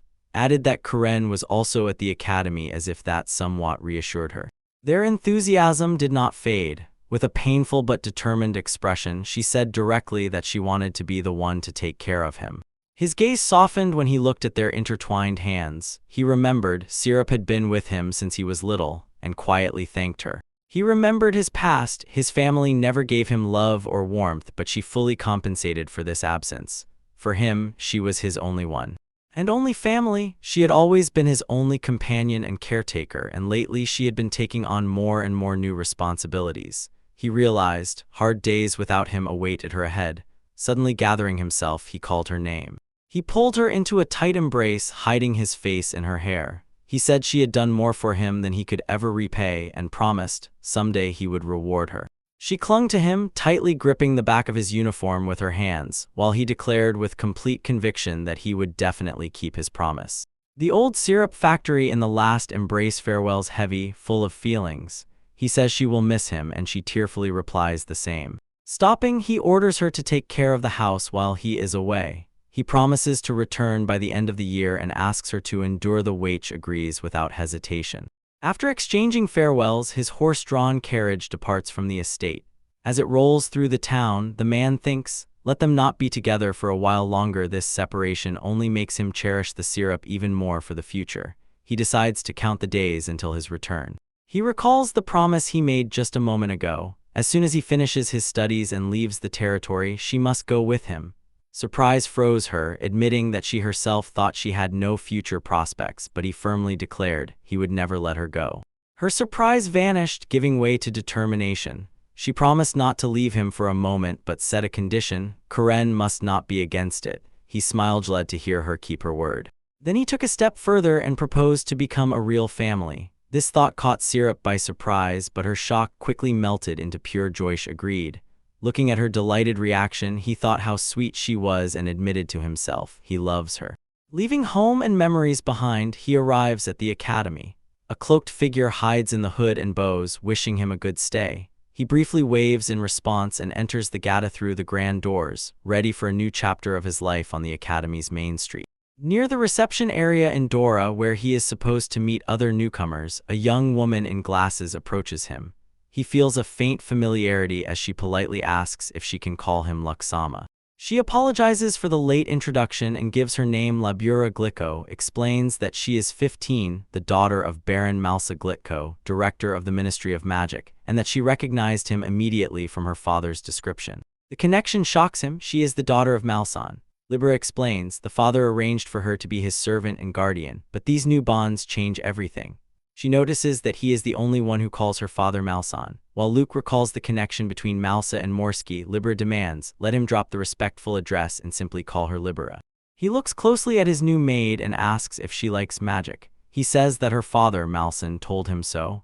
Libera's face lights up with pure delight. She declares that she loves it and that her most cherished dream is to get a position in the Ministry of Magic. He asks why this could be a problem, and she explains that people are often amused by girls who dream of getting into the ministry. Unfazed, he looks her straight in the eyes and firmly, confidently states that he knows she will be able to achieve her goal. He continues to encourage, adding that she is talented and works hard on magic, so she will definitely succeed. Libra is noticeably touched by his unexpected support. She beams, closes her eyes in a happy smile, and offers sincere words of thanks. Her gratitude quickly turns into fiery determination when she declares that she wants to become closer to him. He doubts and she explains, as long as it is so, she wants to take care of him. Luke brushes it off, says he can manage on his own, and at the same time does not understand why she likes him so much. Her face changes, her gaze becomes pure concentration. Hiding behind her palm, she, without taking her eyes off him, declares his magic is art, and a radiant realization finally dawns on her. Suddenly, he remembers what he knows about her from the gaming world. Libura is a magical madwoman. Her obsessive love for magic goes beyond reason. Because of this, misfortune befalls her and she receives a title. Her character could only be encountered when raising one's own magic attribute. Realizing this, he decides better to change the subject. He suggests finishing the dormitory application first and discussing magic later, but Libero brushes it off and says the papers are already ready. Her straightforwardness makes him think maybe she is a bit too zealous. She suggests they find a place that serves tea to talk. Sitting in the cafe, Luke inhales the fragrant steam from his cup and agrees, noting that this tea is best suited for talking about magic. With his permission, she immediately asks to delve into her personal thoughts about his original spell. While he sips tea, he thanks her for always sending that tasty mix and says, "Continue." She abruptly begins her analysis, starting with the practical application of attributeless magic. Excitement quickly builds. She waves her hands sharply, as if emphasizing every accent, and reverently repeats the phrase attributeless magic again and again. Watching her, Luke silently considers whether such deep interest is due to the influence of Tamil-san. She listened as Labura finished her assessment, her eyes sparkling with academic enthusiasm. In short, she believed Val's potential was limitless, and although she was already well versed in the subject, she still saw great room for improvement. He stirred his drink and thought that Labura would make a great research partner. Her enthusiasm was contagious, like her father's. She said she was looking forward to seeing what he would come up with. Their lively discussion continued. Outside stood a table, and two sat immersed in a shared passion for magic. Later, she noted that it was already time for the main daytime event and suggested setting off. They got up from their seats and headed to the destination. They reached the Great Hall of Magic Academy, a huge amphitheater already packed with students for the induction ceremony. Looking over the crowd from the balcony, he began to recognize faces from the game. All the key players had gathered in one place. His observation was interrupted by a sudden, overwhelming sensation. A wave surged from within. From the crowd below pressed the hostile presence from a single point, the sword-bearing emperor. The young man's gaze shot upward and fixed directly on Luca's position. A thin smile barely touched his lips, and in his thoughts, a conclusion had already formed. "I see, this is." He stubbornly stared in response, and from nowhere came a troubling feeling, as if he had already been noticed. The Sword Emperor's gaze was defiant, and a terrible premonition settled on him. The gaze of Sword Emperor sinks into him, impossible to look away from. Luke meets it with a steady, firm look. Inside, he notes, this must be their first meeting, but the boy's focus is so intense, as if there was already some bond between them. In the Great Hall, Labura Glicko asks Lek to tell what happened. He aloud wonders why one particular student stares at him as if he were his old enemy. Labura names the boy Dan, a knight student. Lek denies and recalls, the Marshall family leads a hostile noble clan, so they are enemies from birth. Labura adds that she heard, Dan is exceptionally skilled in martial arts. She mentally recalls even more details from the game's lore. Dana's rating is growth, while Lysian of House Marshals is attribute energy. Libero remembers that Lysian is the protagonist's childhood friend and a likely marriage candidate on the standard path of knight events. She is a devoted heroine, and her love for the protagonist makes her one that stays in the heart. Thoughts continue. Another option, a route where Luca captures Lysian, makes her his wife and an enemy to be defeated. Libera considers this clash a vivid moment and reflects. Lysian's pure, devoted nature ultimately becomes her downfall. She still remembers how Dana Commoner managed to enter the academy as Lysian's escort because his late father was a respected knight. Through this story, Den strives to continue his father's work and become a knight for House Marshall, fueling his hatred for the disgust he feels towards that family. Luke notices how intently Den is watching and mentally assesses his size as the pain the boy will likely inflict on him. But Luke's attention immediately shifts as the valedictorian speech is announced. A girl named Irina Shiley Bordelcedos is called to the stage. Irina is presented as the first princess of the kingdom. Luke notices that she is a first-year representative, and Labura grumbles that school life is so boring. When Luke asks if Irina interests him as a princess, Labura brushes off the very thought. She admits, Irina is beautiful, but says that thanks to her sister Iris, she is used to beautiful people in the game. She was not interested in Irina either. He tells her that the most important thing is that he already has a fiancée whom he loves. With two people he needs to be careful around, he cannot relax. Then he asks Labura if she minds if he lies down, stretching out a big fluffy pillow. He suggests talking about everything later. Labura smiles and agrees, that sounds wonderful. The ceremony continues. Luke sleeps a carefree sleep on his pillow. Libero looks at him with tenderness. After some time passes, she gently wakes him and informs him. The ceremony is over, all the other students have already left. Then she curiously calls his pillow the very one that rumors are about. Confirms that this is exactly it and with a smile says, Father once told that during their first meeting he was floating on her. Calls Labura a beautiful girl and suggests giving her a ride, sometimes saying it's an incredible feeling. She thanks and replies that she appreciates people who honestly talk about their interests. Then her mood suddenly worsens. She clenches her fists and complains that they have orientation ahead. Saying that it was time for her to leave, Luke suddenly takes her hand. Labura is completely flustered, stammering that no boys have ever held her hand. Luke just waves it off, saying everything is fine, and blushes. She notices how soft his fingers are. He smiles crookedly, declaring that he must take responsibility for having stolen the girl's first date and offers to walk her to their classroom. While they walk away holding hands, Lysian Marshall watches them from a distance, her face hardening with anger. She barely trembles, muttering the word coward. The accusation shocks Liber, sharply turns and shouts that they are doing nothing, while Luca calmly tries to calm her down. Labura asks Luke if he is still angry about the previous clash, and he brushes off the thought, saying there is no point in wasting energy on Itbitter to spend it talking with her. Labura clearly beams and agrees. She also likes their conversations. They decide to finish orientation as soon as possible once they enter the huge auditorium designated for Class 0. Libera notes that everyone seems to be present and that everyone can choose their own seat. In front of the room, a man with long dark hair introduces himself as their teacher Glorn Research. Lucas immediately recognizes him from the game. Then they announce the assistant teacher, a woman named Salas. Lucas mentally notes she is thousands of years old, and this is the most stubborn love line in the plot, the hardest to latch onto in the game store. Another student, an ordinary schoolgirl on a scholarship named Muriel, explains to the class that status does not matter at the academy. They will be evaluated only by their abilities. Hearing this, Lysian Marshall raises her hand and asks how exactly they are supposed to determine their rank and opportunities. The teacher thanks her for the excellent question. In response, Glorin solemnly unveils a brand new invention, Magic Watch. He orders the students to channel their mana through the device. When Luke does so, the watch emits a bright flash of light. The teacher explains that this invention records their unique signature and allows checking grades and ranking positions. Looking at the screen, Luke recognizes it as a stats screen from the game. It shows his name, age, level, and class. He understands, although detailed statistics are hidden, general rankings are public information for teachers. He opens the rankings from the previous year and notes that Arena took first place overall, while Ruby held the top spot in practical skills. As he continues browsing, he sees Labura is first in magic and Muriel is first in academics, and he himself is second. Noticing where he is looking, Glorin asks for his opinion and proudly declares that magical tools are the best resource for humanity's development.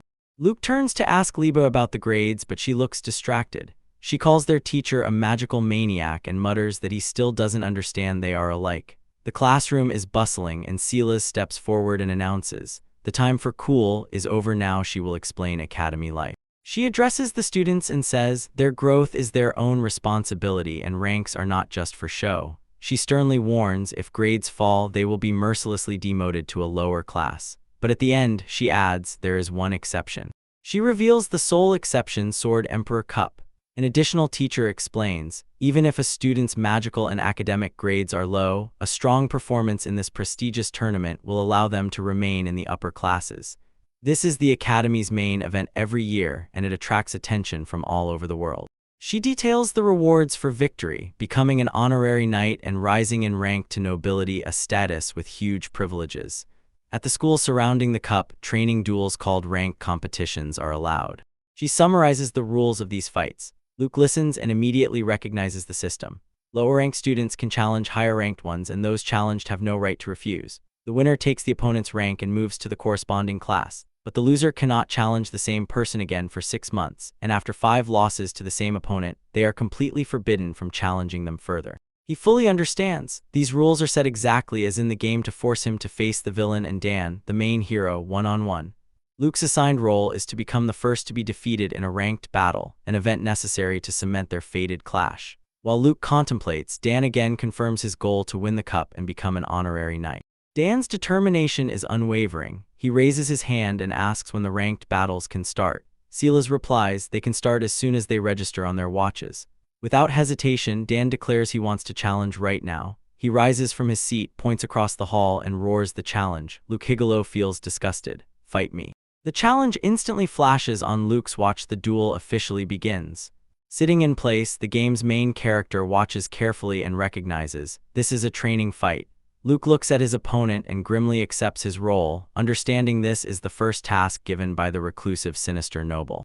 The clash reflects the key tutorial fight from the game. In that original story of Luca, although he was admitted to magic due to exceptional talent, Dana Knight Apprentice defeated him. After the defeat, Luca was consumed by a thirst for revenge and relentlessly hunted Dan. Luke was deprived of rotting in the background. He ground his teeth in endless anger, and Dana managed to live a full academic life, earning the favor and friendship of those who were nearby. He calls this original idea a proud, noble whirlwind and goes mad because it was provoked by some ordinary commoner. But this Luca is different. He makes a contemptuous gesture with his hand and clearly states that he will not do it. Dan suddenly flinches from surprise and without moving a millimeter, sits with a completely indifferent expression. Luke states that he is rank 2 and asks what rank Dan is. Dan interprets this indifference as cowardice. He bursts out shouting and accuses Luke of simply being scared. He calmly rejects the accusations and explains that he does not want to fight an idiot who cannot understand a simple situation. He adds, while Dan can raise his rank, he himself has nothing to gain from it. In response, Dan screams that his rank is 20. Nearby Lysian Marshall is boiling with anger and declares that she will not allow this. He lunges forward sharply to directly confront Luke. She demands an answer as to why he does not want to fight, shouting that as a nobleman of their glorious country, accepting the challenge is completely obvious for him. It seems her fiery speech short-circuited as soon as she reconsidered everything again. She mumbles that she knows he is stubborn and hot-tempered, but his grades are fine. She looks embarrassed and sharply retreats, deciding not to get involved in this. She turns around and walks away, dismissing the whole story as too troublesome until she leaves the stage. Lucas inside repeats his own vow again. Participation directly contradicts his principle of laziness. He wants to help only from behind the scenes. But just then, a new voice cuts into the conversation. Irina Alessida steps forward and openly declares that she really wants to see a fight between the two of them. She emphasizes how spectacular this confrontation is. Dan with his excellent practical score against Disgustos, who has an equally excellent magical one. Her gaze fixes on Luke. Calmly, she says, refusing the duel will only lower his rank, and more directly his position calls him. A nobleman of the country must lead people and insistently demand that he follow the Academy's rules. Her persistence is incredibly annoying. She stands before him and Waveringan declares that it is his duty and that she will not allow him to refuse the duel. She presses on, reminding them of the teacher's words, "In the Academy, status means nothing, only grades matter." Logic cornered him. He lets out a frustrated sigh, understanding how hard it is to refuse both the princess and the duke's daughter. Inside, he admits, he does not like Princess Irina at all, while Libera Glico looks on with concern. With a heavy sense of doom, he finally gives in. "You are right, princess." His words reach Dan, who watches from a distance together with Lysian Marshall. Inside, Dan thinks, Luke is too weak to resist the predetermined course of events on his own. Resigned to fate, Luke walks through the academy and nearby rises a huge coliseum. Slug Val swims alongside and drags a sorrowful complaint. He supposedly has no choice, and on top of that complains it is torture, and he really does not want to move so much. Walking alongside Libera and Dan, he runs through his next move in his head. To play the role, he understands. He must lose the duel, but how exactly he cannot imagine. Val senses his tension, flies up nearby, and asks if he is okay. Libera turns to him and says she heard he hates exercises. After that, she offers everything she knows about his opponent, explaining that Dan is a knight student from the Marshall-Dougal house, a family of famous fighters, and that his exam results indicate he is already very accustomed to fighting. He responds to her information with a sharp, confident smile. Turning back to Val, he reassures the slug, saying everything is fine and declares this will be a trifle for him. The sudden and complete change in his behavior throws Libera off track. Her eyes widen behind her glasses, and a new admiration for his unexpected confidence flashes in them. She said that Luke is truly a mysterious figure. He invented magic that no one else has thought of but refuses to fight even though he has noble status. Luke just listened, asking if that was really so. She quickly assured him that she meant it as a compliment. When Luke asked what inventing magic and refusing to fight had to do with it, she explained, nobles place too high a value on their pride. He smiled in response, saying that if so, then all is well. He added that he does not want Libera to know him and not like him, a comment that completely stunned her. When the composure was broken, she fiercely denied such a possibility, shouting that she could never stop loving him. While they were walking, their opponents Dan and Lysian Marshall rushed forward with grim determination, their gazes fixed ahead. Their path led to a huge coliseum and arena. Luke said he hadn't stepped there since the entrance exam. The proctor stepped onto the sand, looking around. Their classmates had gathered in the stands to watch the first ranked match. Luke watched without emotion, and Dan began warming up, preparing for the fight. He turned to Luke and declared that he would fix his rotten temper. Dan told him that during the exam he was slacking off, but Luke only told the worried worker to wait, completely ignoring the threat. The opponent's anger met with a condescending sigh. Luke told Dan not to ignore him and just be grateful that he even agreed to fight. The taunt worked. Dan demanded that Luke state his level, the same one that increases every time you defeat monsters. Luke calmly replied, "It's just a game," so when he saw it for the first time, he immediately maxed everything out and didn't think about it anymore. Strategy and basics matter much more.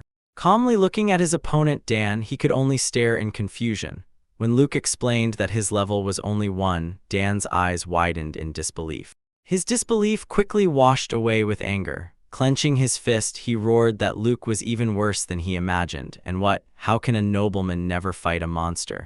Despite that outburst, the voices of the two proctors echoed over the arena. He solemnly introduced Challenger Dan and the higher-ranked defender Luke Hugelo Disgustos, and giving the order, forced them to step forward. In response, Dan tightly gripped his sword with both hands and his gaze fixed on his opponent firm without any hesitation. Luke, on the contrary, looked completely indifferent, casually wished him a good fight. His face flared with concentration as he waited for the signal to start the ranked match. When the proctor roared, announcing the start of the match, Dan instantly rushed into battle, but Luke simply called Vel his slimy companion. Inside, he reasoned. In the game, he pressed with chosen teams, but here there was no such hint. He concluded that only one option remained. When Dan's blade came down on him, he gave Val a simple command: take full control for 1 minute. He added a request for the slime to keep them both away from serious harm, expected that after regaining consciousness, he would simply surrender.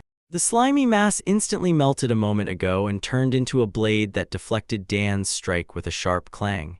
Dan froze in shock, and Luca, whose eyes now burned with a different light, spoke with Val's intention: "I am counting on you." His opponent froze in confusion, tightly holding the sword at the ready. The figure of Luca, now controlled by Val, loomed with a confident and terrifying smile.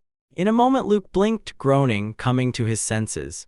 He looked at his hand. Something unknown was spreading on it in a strange substance. Before him, the figure of Dan was dissolving into nothingness.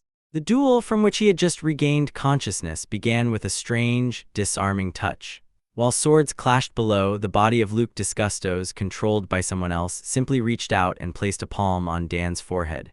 Dan, bewildered, ordered him to let go. With an expression of determination, the creature holding Luca clenched its fist.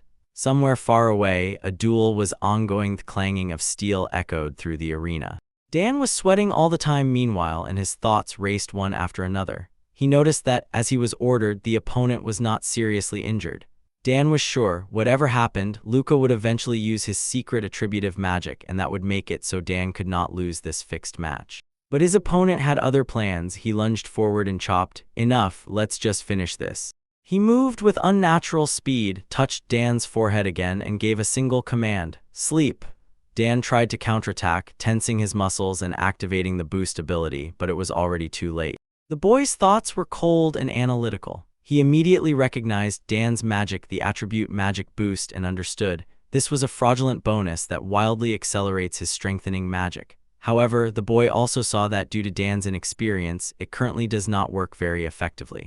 He continued the assessment and concluded, because Dan has low magical endurance, he will not be able to resist sleep.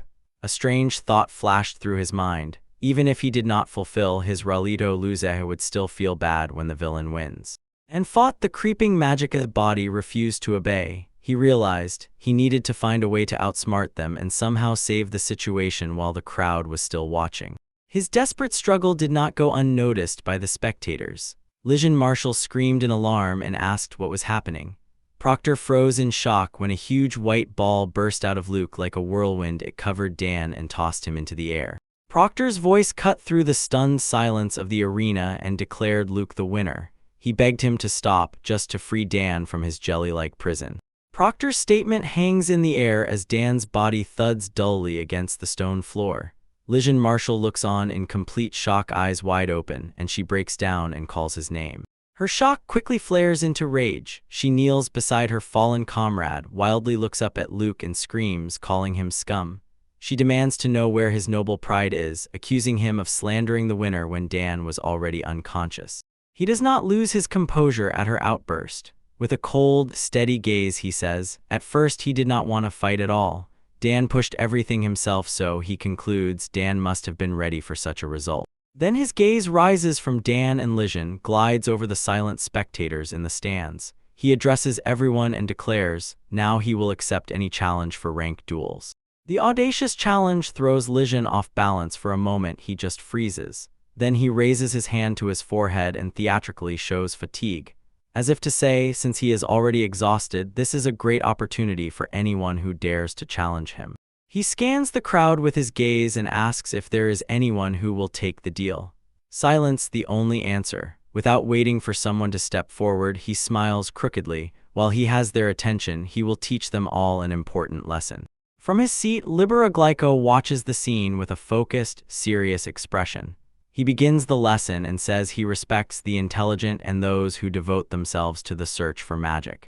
Then he adds that he hates fools who rely only on brute force. His hand disdainfully points to the unconscious Dan lying on the ground. He declares that if any other barbarian, the same, dares to challenge him, he will do everything so that they will never be able to challenge him again. His fist clenches a silent, cruel promise that emphasizes his threat. In the stands, Irina, Elicitas, and other students watch, on their faces fear mixed with admiration.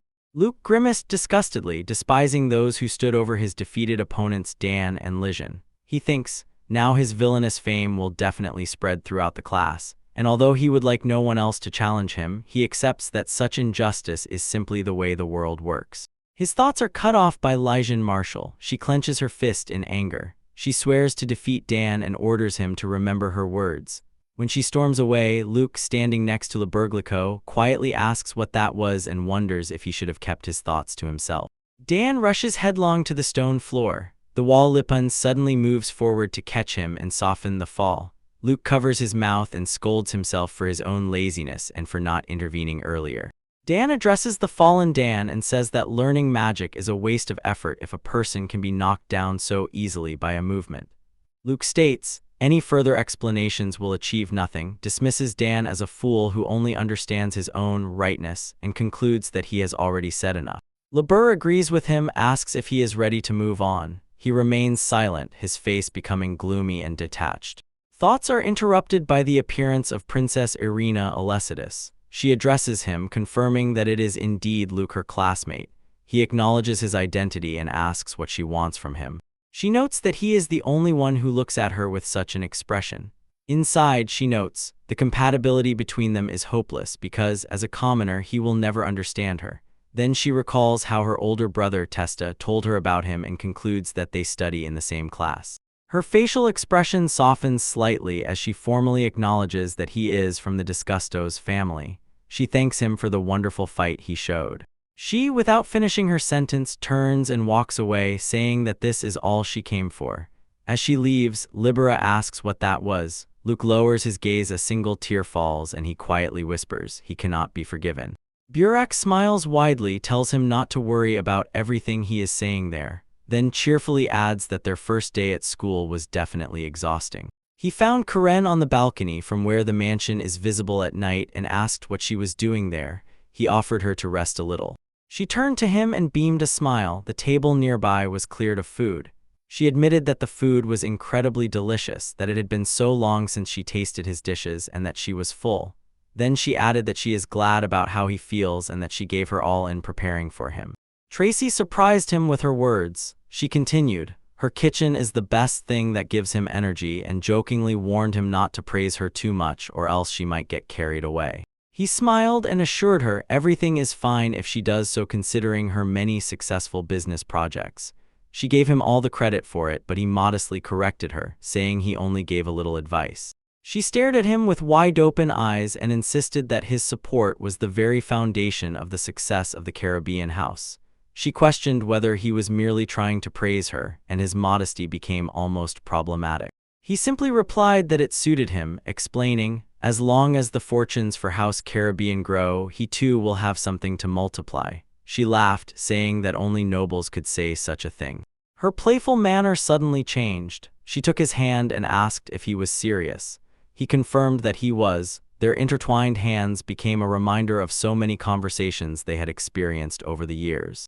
Leaning closer, she spoke tensely. She told how his family was indifferent to him, how he fought for a healthy life, and how he fell in love with her kitchen. She admitted, knowing everything about her, he still gave her unwavering love. With a barely vulnerable intonation, she then asked, "Hey Luke, am I still just your cook?" In response, he knelt before her. He called her a girl from the past before his engagement and declared, even if both the ducal house and the count's house fell, she would be more important to him than anything. He confessed that he could not live without her. He reached out his hand and asked her to stay close all night. A bright adventure smile spread across her face, and she playfully called him a wicked man, saying no woman could refuse such a sincere request. Until the next morning, he carries Karen in his arms and rushes over the rooftops, jumping from one roof to another under the morning sky. He tells her that if anyone besides Syrup saw them like this, he would do everything possible to remain unnoticed. As soon as he lands on the stone parapet, his appearance immediately catches Dan's eye. Is just going out for his morning jog. Night Apprentice shudders upon seeing that someone has actually climbed out at this hour, and even more so a representative of Disgustos. He does not understand what he could be doing here at such a time. His surprise turns into suspicion as soon as he wonders if the young nobleman is conspiring to something dark. His eyes open wide because Luke is enveloped in a radiant, ethereal halo, a technique he recognizes as trace. Aura shows Luke's vision in battle. He moves as if breathing, breaking attacks from several opponents at once. Dan freezes with admiration. This is not like a fight, more like a masterfully choreographed dance, continuous, smooth movements without a single pause. Luke, however, remembers the fight quite differently. At first, he underestimated the opponent. He thought that a lower level meant an easy victory. But over time, he realized that physical ability is not just about level. His enemies had other stats that were abnormally high, so he had to find a way to overcome the colossal difference in their strength. Recognition of Luke's true strength hits Dan right in the gut. He clenches his fist in anger and realizes the boy he considered a pampered noble brat was actually trained with such intensity that he surpassed him, and this truth hurts even more than any physical blow. He reviews his own path, how he was trained relentlessly, how he thought only about fighting to become a knight worthy of a battle name. He believed that this was truly enough, but now he understands his current path will never be enough to reach Luke's level, and he has no idea what exactly he lacks. He looks up at the endless empty sky and comes to a humiliating conclusion. The world is much bigger and more complex than he ever imagined. When dawn spreads over the silent bastions, he decides to think more for himself to find his own way forward. With new determination, he takes up running again. He identifies his greatest weakness: failure to use his own mind. Although physical strength undoubtedly faded from his fighting style, he admits he neglected training. He lacks the structured environment of the academy. Yet despite this, he firmly resolves to change. He shouted again with furious strength, declaring that he wants to defeat Luke. That, he insisted, would be interesting. Luke, looking at him, covered his mouth. Dan would really win. He had seen no vision, but the boyish zeal was unwavering. The night student smiled crookedly through the bandages and shrugged off defeat as if it were a one-time event. He swore someday he would definitely surpass Luke. Then he abruptly turned and ran, admitting to himself, for now Luke is too far away, so he can't even catch a glimpse.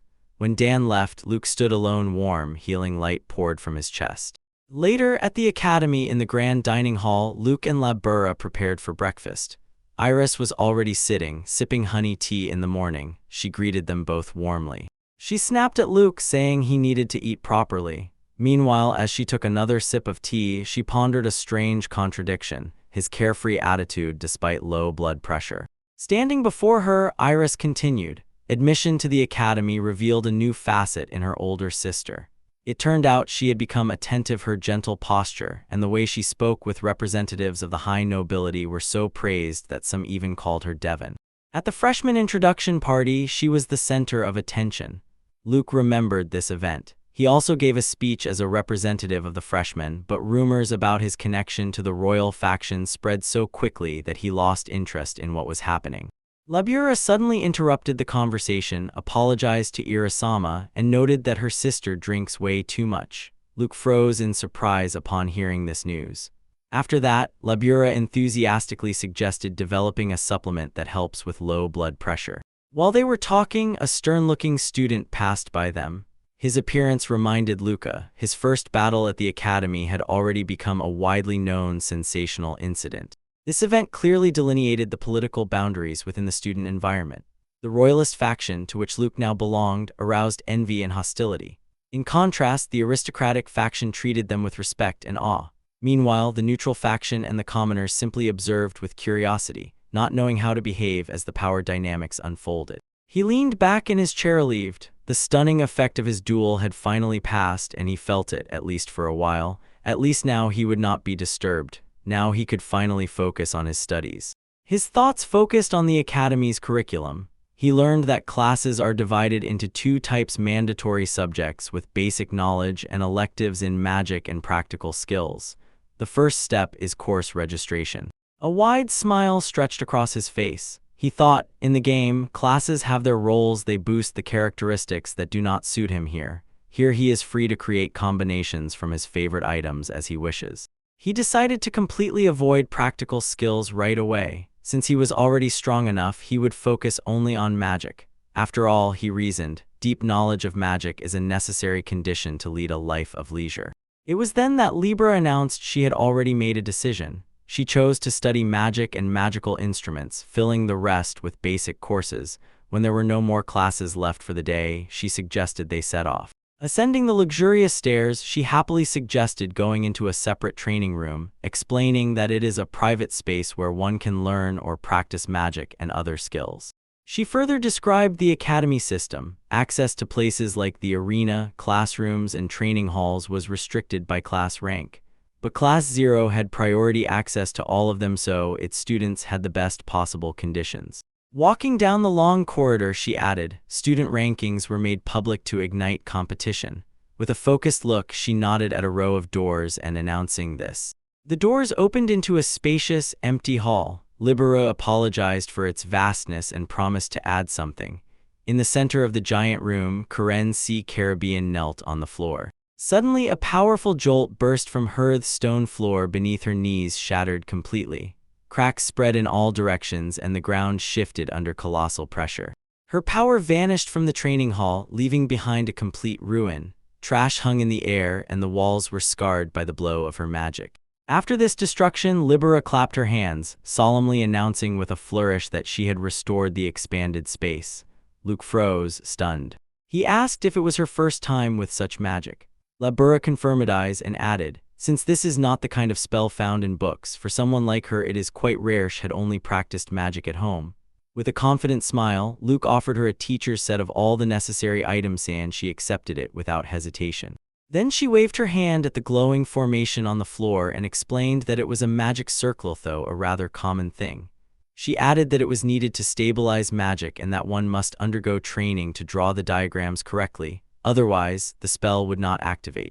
He froze for a moment, holding Val in his hand, pressed by slime. He pondered, magic is convenient but requires an equal exchange. Non-elemental magic is easy to use once accustomed to it but immediately becomes difficult without imagination. Meanwhile, elemental magic is initially simpler but demands deep understanding and training for any practice. His analysis ignited her eyes. She declared that he should like it too. After all, the topic is deep and interesting. He agreed enthusiastically. After the theoretical conversation ended, they sat down at the table. Libera suggested getting to work and starting by recording their personal data. He reviewed the document she had prepared. It listed her as Libera Glico, level 4 with the elemental water affinity and learned skills in non-elemental life enhancement and support magic. Luke noted that water magic suited her very well. She agreed and said, her versatility in both offense and support makes experiments with her truly interesting. Then he slid his sheet across the table and declared that this was his magic. Libera felt drawn forward, said she had been waiting for this very moment. He encouraged her, let her set high demands because she would definitely find many uses for it. She took the document, but as soon as she began to read, her face suddenly distorted, her eyes widened in shock. This is, okay, she stammered. He calmly replied, this particular elementary magic must be kept secret and she should only tell others that he uses magic that affects the human body. She still clung to pondering the revelation, listening as Luke leaned forward with a sly smile. He asked her to keep it a secret, assuring her that everything was fine because Malson already knew and hadn't told anyone. She immediately agreed and gave her word not to tell anyone else about it. Val, the slug, picked it up and also eagerly promised to keep everything secret. Her mind again darted to the duel. Now she realized that spell of Luca's which instantly immobilized Dan was a kind of dream. It was the first time she saw hypnotic magic live. The other side immersed in his own thoughts, eagerly awaiting how his unique abilities would be used. He thought that he himself was also looking forward to it. Then her attention shifted to another matter. She expressed interest in his non-elemental magic, specifically Val. Since the original magic is unregistered, it is impossible to analyze. Aloud, he wondered whether this skill of evaluation simply refers to the Ministry of Magic's database. She confirmed his suspicion, explaining, for reviewing elemental magic, the evaluation function must be equipped with an extremely advanced analytical option. With a slight triumph, she handed over the magical watch. She explained, gathering such complex functions in such a small device is technically difficult, but the small mana values required here make it possible.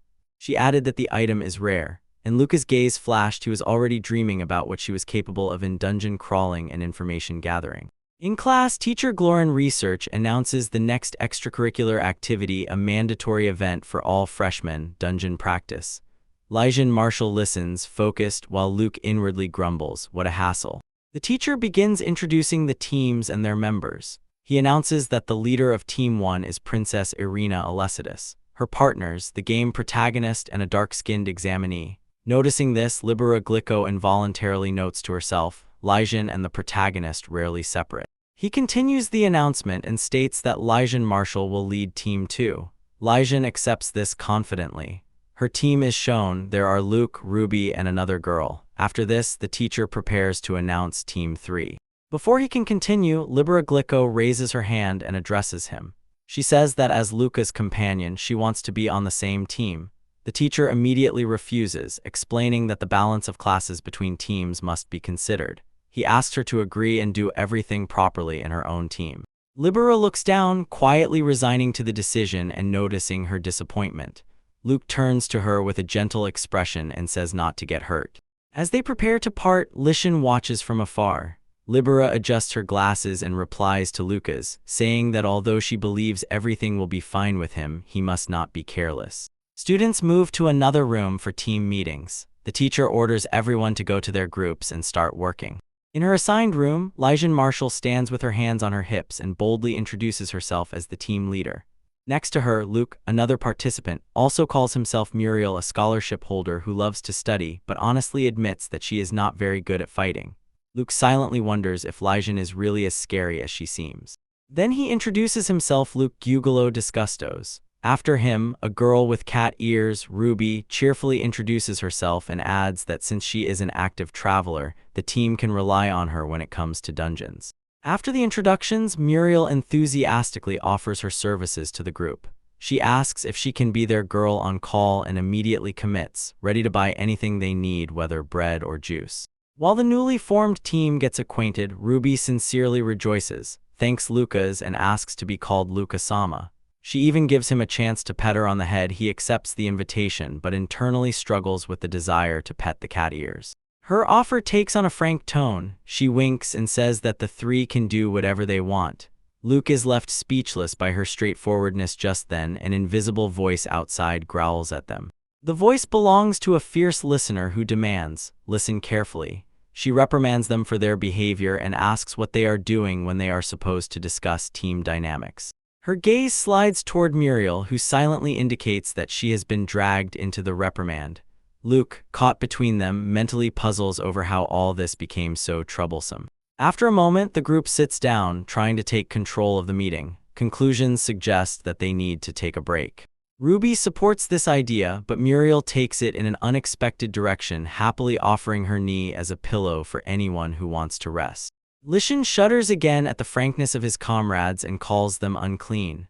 Luke and Ruby politely decline the offer, agreeing that a paw pillow is too intimate for people who have just met. Nervous Lysian rejects the idea of a break and insists on final checks. Inside, she grumbles at Ruby and Luke is overwhelmed with despair. He no longer hopes for rest. Lysian cuts off. This is a strategic meeting, so no one should sleep anyway. When the distractions settled, the team began discussing their roles. Ruby explained that she uses a dagger, can dodge enemies, and also uses tribute magic. Lysian confirmed her position, a knight on the front line. Following their example, Muriel declares that she will stand in the rearguard. She pays respect with bows and shows confidence in her healing magic and abilities. As soon as she finished explaining her role, Lucky, looking exhausted, said he wanted to sleep, and it made her scream in shock. Her shock quickly turned into competition. Meryl offered to carry sleepy Luca, but Ruby interrupted and insisted she would do it.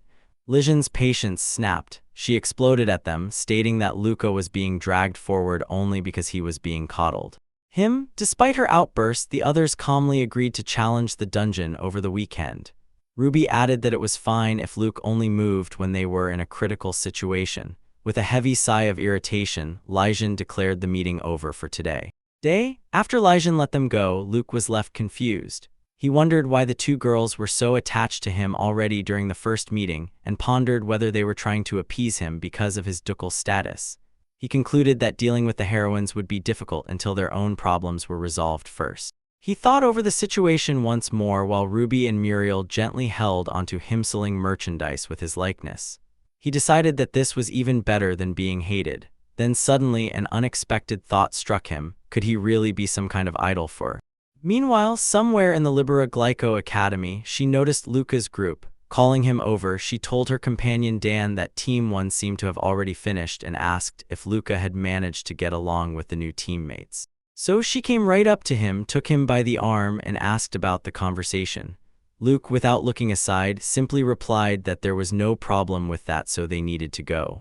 Divan watched as they left together with Libera. A shadow of doubt crossed his face, wondered if Luke still held a grudge against him.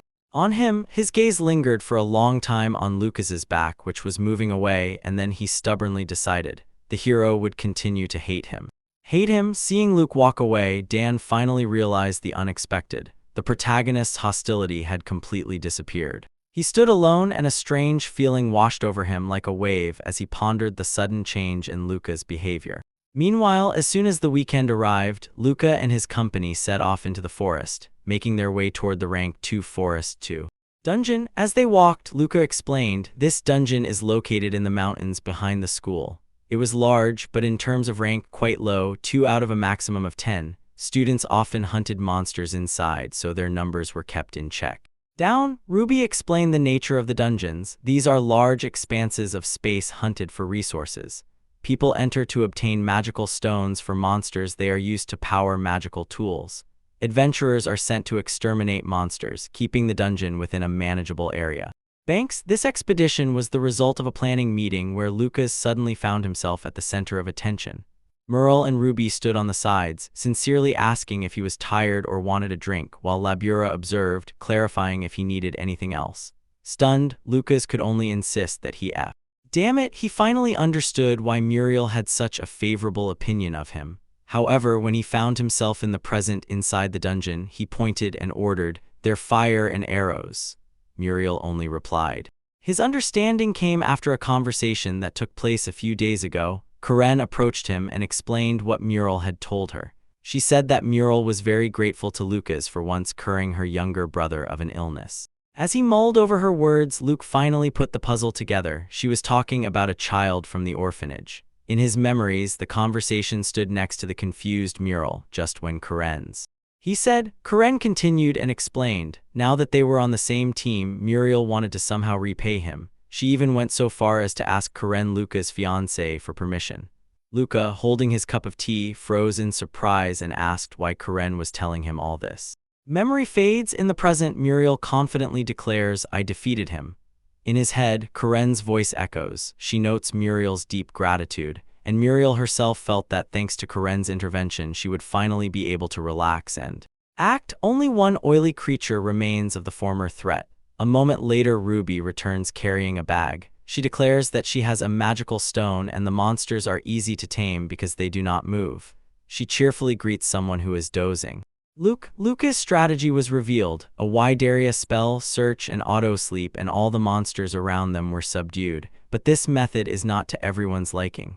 Look, her face is a mask of rage and she shouts that they do not fight at all. He sighs and asks what she is so dissatisfied with, and she snaps back, everything. Luke explains the plan. In fact, he is jealous of Lijin. She hardly needs to move. Muriel shoots the sleeping monsters with her bow, and Ruby collects their magical stones and finishes off everything that still strikes. Stragglers. Carrying out her part of the plan does not calm Quell Lycan's anger.